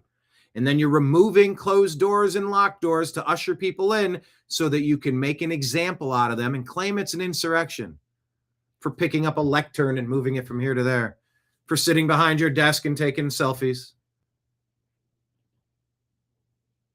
Not a single shot fired. You claim it's an insurrection. You get angry at the people and you just hurry up and rubber stamp it through. You clear out the riot, and at 2 a.m, 3 a.m, you finish your duplicitous coup. That's the allegation.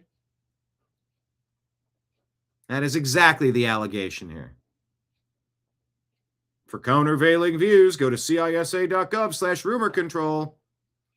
They'll tell you 2020 was the only free and fair election in the history of mankind. Every other election, yeah, totally possible to be rigged, especially if Trump ever won. But that one, tens of millions of ballots that show up in the mail, maybe they're legit, maybe they're not. It's just, it's okay. Don't worry about it too much. No, we're super worried. All these vote tabulation machines that you can't run full forensic audits on.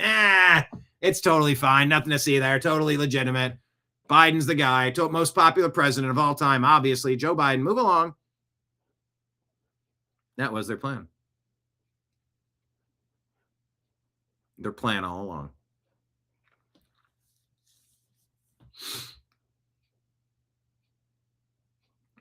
So the inconsistent and provocative tactics turn a peaceful demonstration into chaos. Then at 2:44, unarmed Air Force veteran, mother,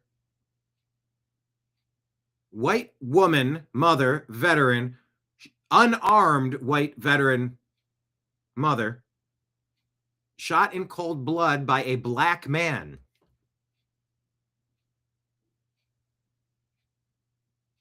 Isn't this the type of story that the media should go bonkers? Oh, no, wait. It's usually when the white people are the bad guy.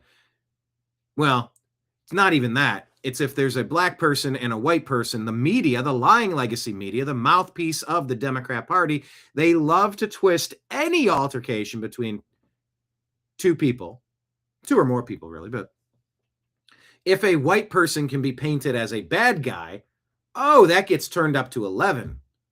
From the Rob Reiner movie Spinal Tap, mine go to 11. But if it's Irina Zarutska, a beautiful Ukrainian refugee of pasty skin, butchered by a demonic black dude for no reason. Don't know why we need to say for no reason, because for no reason should be implied, but that story gets shuffled under the rug. You didn't call for the burning of America for a whole year because of that, like you did for George Floyd, did you? Well, that was only because the cop was a cop, and that's systemic power. And, you know, it just highlights racial tension. No. You are always trying to rip things apart and divide us on racial lines when you can paint the white person as the bad guy. You ignore it when it's people of different races. Ashley Babbitt, you could argue maybe you should have arrested her for trying to climb in that window, shooting her in the neck and executing her there, judge, jury, executioner, unarmed. Tell me why that story got no attention. It's because they were attacking the Capitol and then they feared for their lives. An unarmed woman of another race. No story there. Nothing to even talk about. It's just very interesting the things the media decides to cover and the things that they decide to ignore. I could teach courses on media bias because the deep state Democrats run the media. So you get the Democrat stuff that hurts Republicans and it hurts MAGA. It hurts white people. It hurts Americans. It hurts Christians. It hurts straight people. It's been the game plan for decades. Not just Barack Obama. This goes back, but this has been ramped up in the last 2 decades for sure.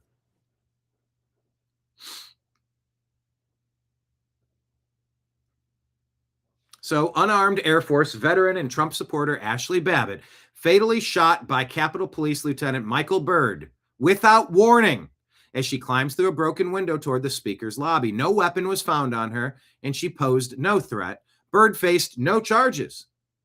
You know, Kyle Rittenhouse had to defend his life on trial. Daniel Penny had to defend his life. Why was this guy not even brought up on charges to have to defend himself? Daniel Penny didn't deserve to have to defend himself. That was clear self-defense.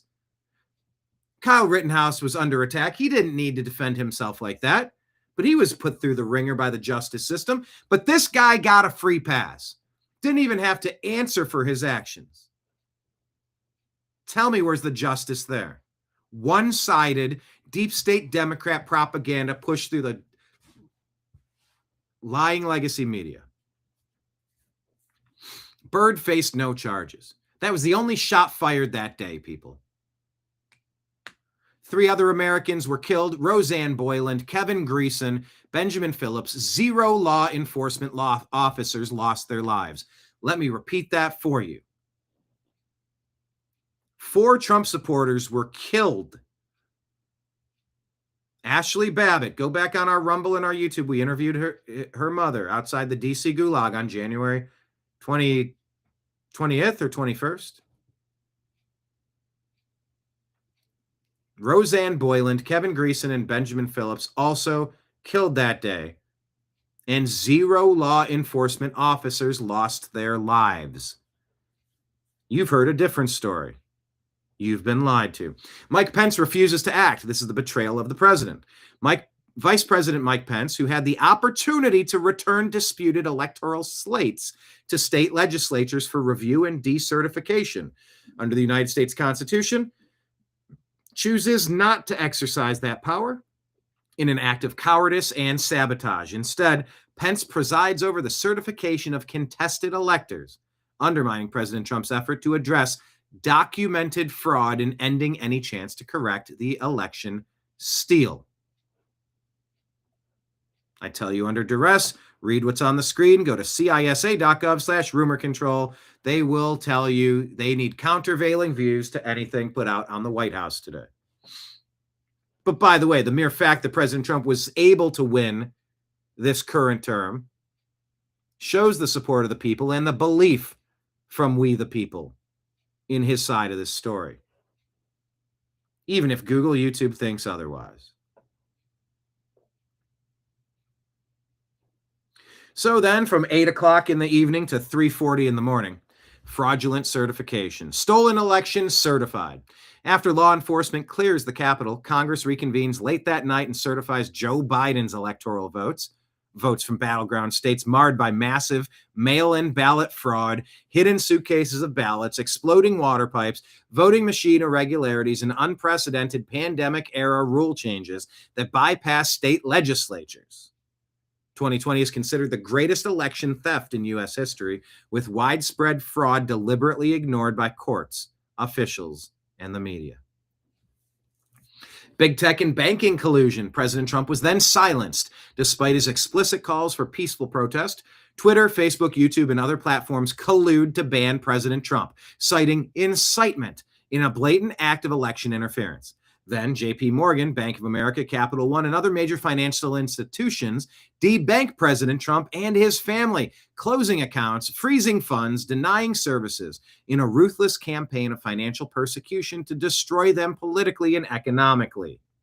Legacy media suppresses evidence of fraud. People, I pause there to once again tell you the story of President Trump's abuses. The things that he had to suffer through is the story of the new American media. We were there. Watch our documentary. I think on YouTube it's still pinned as our pinned profile video. Declassified, the unreleased J6 interviews. We didn't release them. We were there and we were being hunted by the deep state Democrat cartel. Political prisoners inside of our own country after the overthrow of our nation. Demonetized, deplatformed, depersoned, deranked, deboosted, destroyed. Except you can't take my spirit. It just rings so true because this is so emblematic of what we've gone through.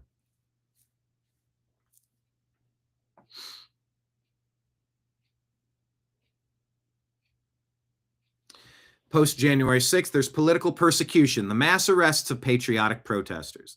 The Biden DOJ launches a coordinated nationwide dragnet, arresting over 1,500 January 6 attendees in pre-dawn raids, many for mere trespassing or parading. Hundreds were held as political prisoners for years in harsh conditions, denied speedy trials, and given lengthy sentences in what is considered an unprecedented and diabolical weaponization of federal law enforcement against Trump supporters. At least 5 J6 defendants took their own life while facing prosecution. Partisan witch hunt. January 6 Unselect Committee was exposed. Speaker Pelosi's handpicked J6 Select Committee, stacked with anti-Trump Democrats and 2 rhinos, Liz Cheney and Adam Kinzinger. Who would ever believe Kinzinger's a Republican? Nobody does. Same with Cheney. These 2 rhinos and the anti-Trump Democrats spent over 3 years and $20 million in taxpayer funds on a propaganda spectacle to demonize President Trump and his supporters. They coached witnesses like Cassidy Hutchinson, leading to calls for perjury and witness tampering investigations against them, while withholding exculpatory evidence, deleting encrypted files, and ignoring security failures. Then the lawfare against Trump. Weaponized prosecutions target President Trump. Biden prosecutors bring multiple indictments against President Trump over his legal election challenges, including January 6 related federal charges. FBI agents conduct an unprecedented raid on his Mar-a-Lago home, including searching through First Lady Melania Trump's private wardrobe and personal belongings. They target his loyal lawyers, aides, and associates with baseless charges threatening decades-long prison sentences to pressure them into flipping with false testimony against him. Government involvement. FBI entrapment operation exposed. Subsequent investigations, congressional testimony, DOJ admissions, and whistleblowers confirm the FBI had at least 26, and likely dozens more, confidential informants and assets embedded in the J6 crowd. Figures like Ray Epps, who was caught on video repeatedly urging people to go into the Capitol, were charged only minimally. Democrats successfully flipped the narrative to brand peaceful protest, or so they thought, because it hasn't lasted. They might have initially gotten away with this, but the court of public opinion has completely flipped on this. But at the time, Democrats successfully flipped the narrative to brand peaceful protesters as insurrectionists while waging the true insurrection against a legitimate election. And triumph over tyranny, lawfare fails and President Trump prevails. Despite relentless deep state efforts to imprison, bankrupt, and assassinate him, all designed to sabotage his political comeback through fabricated indictments, invasive raids, and rigged show trials, President Trump emerges triumphant. Fueled by unbreakable resolve, the fierce loyalty of his courageous family, team, and patriotic Americans, and God's unmistakable grace, he delivers a landslide 2024 victory and reclaims the White House in the greatest comeback in American history.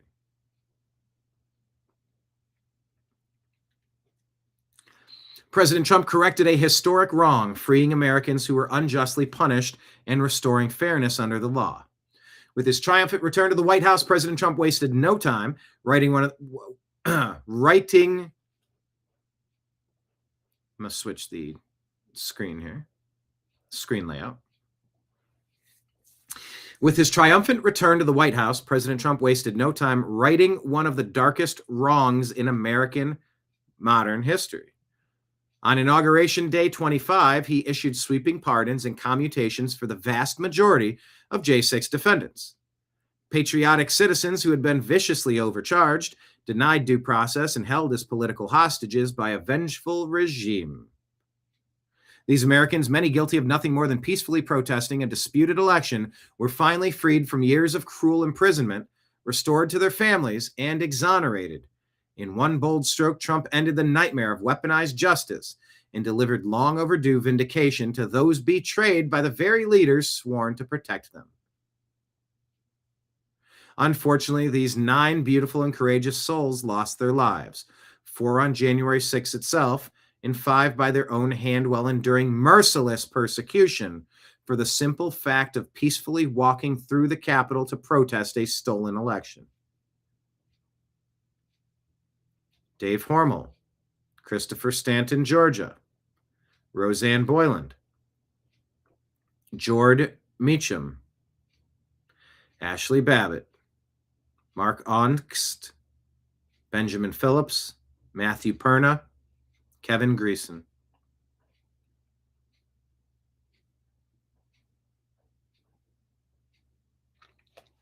The House Administration Subcommittee's interim report, released in December 2024 under Chairman Barry Loudermilk, exposes critical security failures on January 6, 2021 that were largely due to politicized decisions by Democratic leadership and the Pentagon. It details how Acting Secretary of Defense Christopher Miller dismissed President Trump's January 3 directive to deploy any necessary military assets, including the National Guard, to ensure safety during the demonstrations, viewing it as non-binding. Instead, restrictions were imposed over concerns about optics, leading to delays in the Guard's response, despite urgent requests from Capitol Police Chief Stephen Sund. The report also highlights Army Sergeant Ryan McCarthy's intentional delays and deceptive communications to congressional leaders, as evidenced by recovered HBO footage, which contributed to prolonged chaos at the Capitol while exonerating Trump from claims of inciting or planning violence.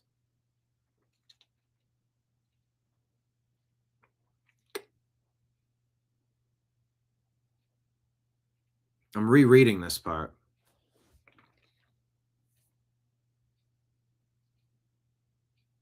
intentional delays, deceptive communications to congressional leaders, contributing to the prolonged chaos at the Capitol, and exonerating Trump. The report strongly criticizes Nancy Pelosi's Select Committee for its partisan composition, bias, and ethical violations, including coaching witnesses like Cassidy Hutchinson, whose testimony was contradicted by multiple Secret Service agents and White House staff in recovered transcripts. These documents refute Hutchinson's fabricated claims about Trump, such as an alleged assault on agents or agreements with violent chants, and reveal Cheney's unethical, direct communications with her, including assistance in changing lawyers to influence testimony. The Select Committee is accused of deleting over 1 terabyte of data, failing to archive interviews as required by House rules, and concealing footage where Pelosi admits responsibility for security lapses, such as not pre-deploying the National Guard despite intelligence warnings and Trump's offers. Further, the interim report uncovers cover-ups in related investigations, including the Department of Defense Inspector General's flawed 2021 review, which omitted exonerating evidence of Trump's safety directives, fabricated timelines, and unfairly blamed D.C. National Guard leadership without interviewing key witnesses. It points to bureaucratic interference and a lack of impartiality, with the DOD IG, Inspector General, obstructing congressional oversight by denying access to unredacted materials. The report also notes the Select Committee's failure to probe significant elements like the pre-assembled gallows on Capitol grounds, which went undetected for over 26 hours, and the disposal of evidence, underscoring a focus on tarnishing Trump rather than addressing systemic failures.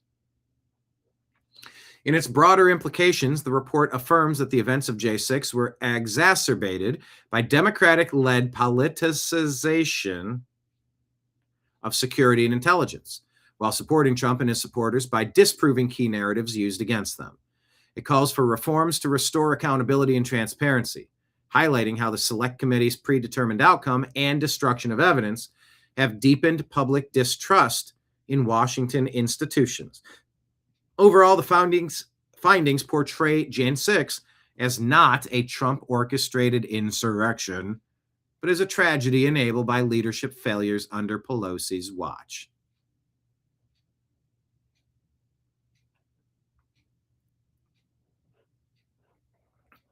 And for further and final context here, here is the deceptive BBC edit that they later put out. This was the crux of the lies the Democrat deep state were using. They kept telling you that President Trump was saying this, which he did not. We're going to walk down to the Capitol.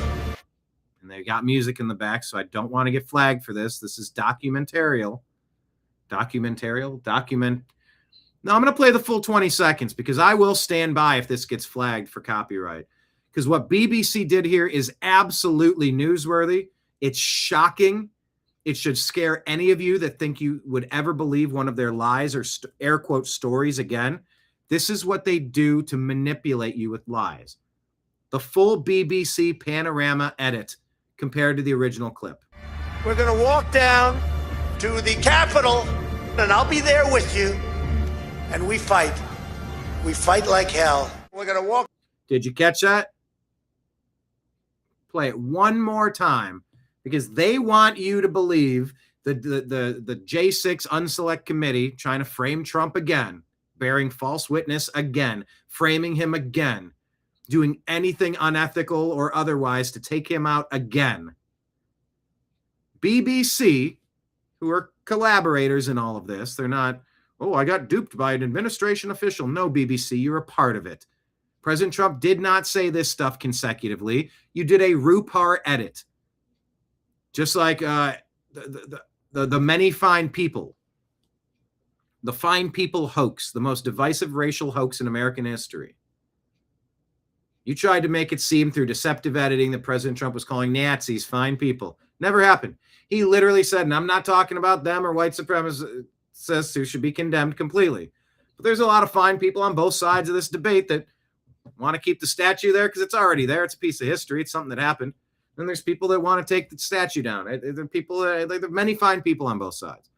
Not this one group of really bad people. The media did the RuPaul edit, Aaron RuPaul, the most intentionally deceptive edit to make it seem like You deleted where the president said, and I'm not talking about this group. You took that out and said President Trump called them fine people. That wasn't a mistake. That was intentional. BBC, what you did here is very intentional. One more time. We're going to walk down to the Capitol, and I'll be there with you. And we fight. We fight like hell. Did not happen like that. Here's what it was. We're going to walk down to the Capitol, and we're going to cheer on our brave senators and congressmen and women. Yep. To peacefully and patriotically make your voices heard.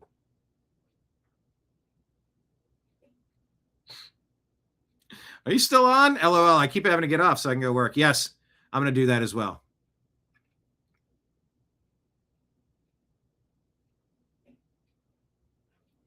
But that is the revised story on whitehouse.gov explaining what happened.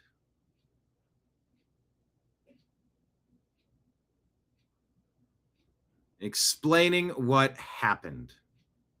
Because you've been lied to. You've been gaslit by the gaslighters called Democrats.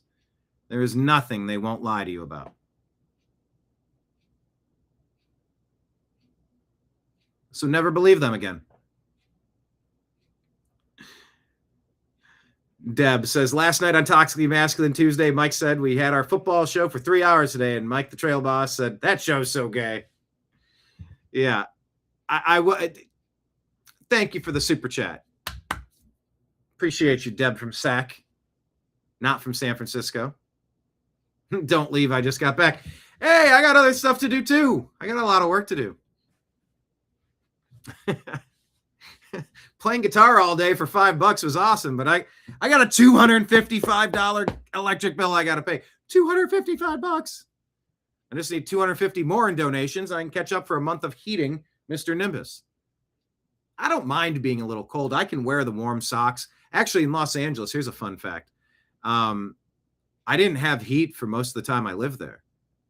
The wall unit broke, and I just never fixed it.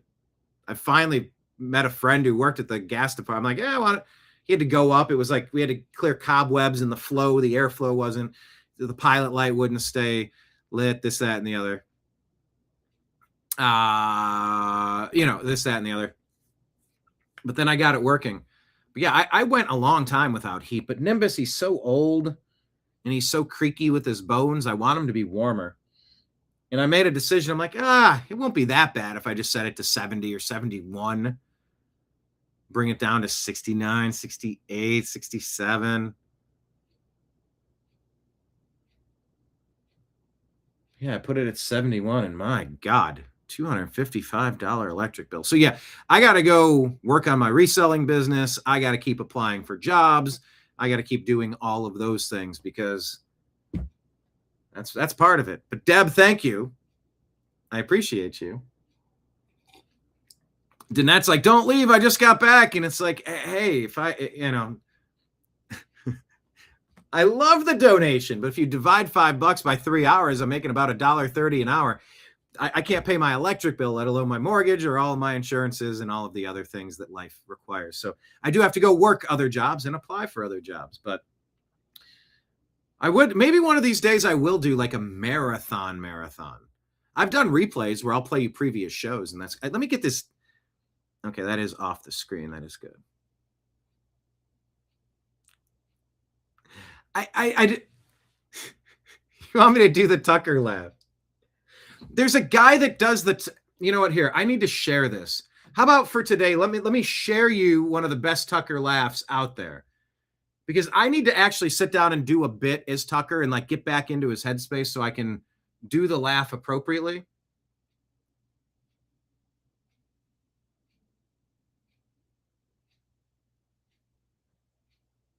Oh, I don't want to share this because then if I do, I have to just share. I have to switch accounts because then it'll not let me switch my account, and then I sit in the wrong account. Then I can't do what I went there to get to. I sent myself a message. A few of them.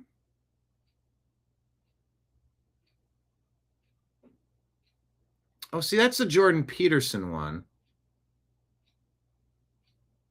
Oh, there are so many good memes in here. See, the problem was I was in my Brain Stand-Up. Do you know I have another account, Brain Stand-Up, on Instagram?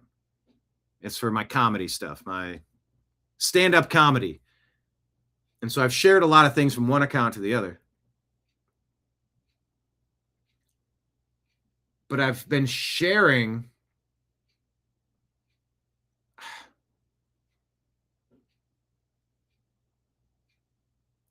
I guess, let me share all of these right now.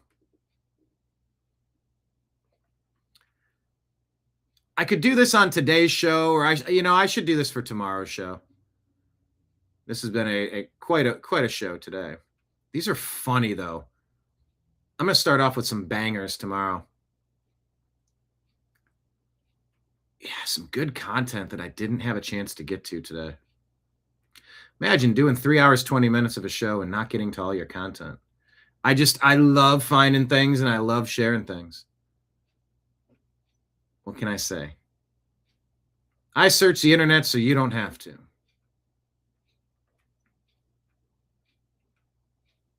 All right, I've shared all of these.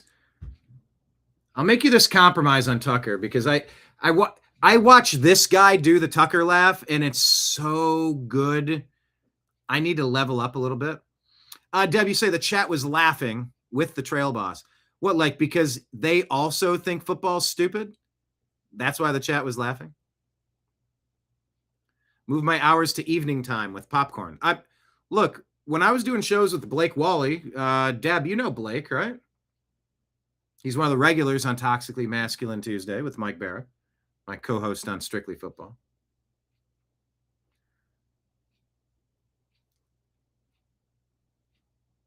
But he has mentioned that like maybe Agree to Disagree should be an evening hang. What he couldn't quite come to grips with was why my shows would be 3+ hours long. He's like, dude, I can do 60 minutes, 90 minutes. I can't do like, and that's fine. He's got an internal clock where he starts getting agitated. And he just can't sit still. He doesn't want to do it. It's all over the place. But point being, he had recommended that we change Agree to Disagree to be a evening chat, like an evening hang. And look, if I take a full-time job with another company doing something else during regular business hours, it might become an evening show. There might be some evening stuff. There might be some morning stuff. Now, wait a minute. I just shared something that didn't show up on Instagram here. I know I just shared it. Why didn't it share? Oh, for the love.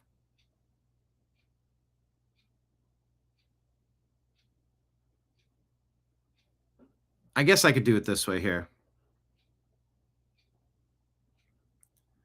This guy, Alex DeWitt, does the best Tucker Carlson.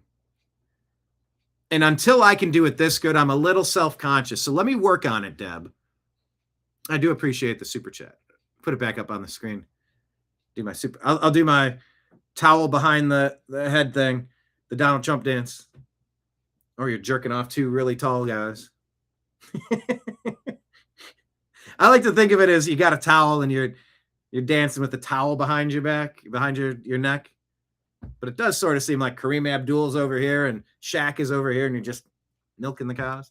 All right, that got weird quick. Anyway, what the hell was I even talking about? Oh, I was just saying, God, off the rails.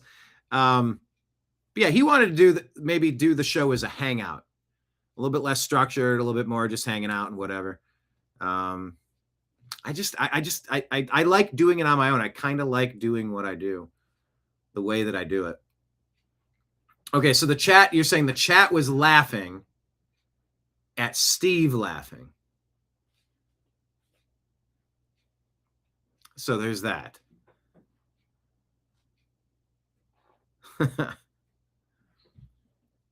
No, look, don't put me in the doghouse. This guy does it so well. I need to gain the confidence again because I don't listen to Tucker's shows a lot. Like I'll check out clips and whatnot, but I don't really have everything figured out. And since I don't have it figured out, I don't have my in my impression on lockdown. I'm just sort of second guessing my ability to do it well. You think I do it well, which is good. And some of you will say, well, doing an impression well has never stopped you from doing one before. Fair point. Fair point. I will grant you that. I've never met an impression I didn't like. Except this one, this guy does it so well. I'll play it for you as our moment of Zen on the way out. Thank you, everybody, for watching. Deb, I promise I can work on it to try and improve my Tucker Carlson laugh. And just the overall general impression. Because there's more to it than just the laugh. It is kind of like the stuttering, stammering part of it that I like a lot. And this guy just nails it. So this is Tucker Carlson in Star Wars. I'll leave you with this, our moment of Zen. Here we go, everybody. Thank you all for watching. Hit like, hit subscribe, share the show with a friend. Rumble Rant, Super Chat, Venmo, Cash App, PayPal, as well as signing up on Patreon or becoming a monthly subscriber on Rumble or YouTube. They're all ways to help the show. Here it is, your moment of Zen, everybody. With this guy's name, Alex DeWitt Comedy. Oh, it's so good. Tucker Carlson in Star Wars. Unpredictable, I will admit that. I don't agree with every one of his decisions he's made, but I understand why he thinks the way he does. His best friend burned him alive in molten hot lava. How would you feel after proclaiming, I have the high ground now? the moral high ground? You turned your friend into a burn victim. He no longer has eyebrows. He summoned me. There, you got the laugh out of me. And when it rolls out, when I'm not thinking about it, I can crush it. But he does it so well. Into his chamber one day. He didn't have his helmet on. I don't know why. I guess it was a scare tactic of some kind. But he said something, and I didn't know if he was serious or joking, so I just started laughing. I didn't know what else to do. He levitated me and tossed me across the hall, and it was a whole ordeal. Darth Vader. Thanks, everybody. I'll talk to you tomorrow.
Your guide to the truth.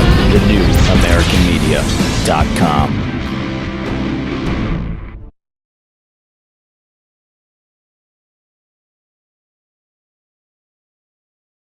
I'm here in the lair of Vecna, a giant red man in desperate need of a nose job. I made that joke to him. He didn't like it.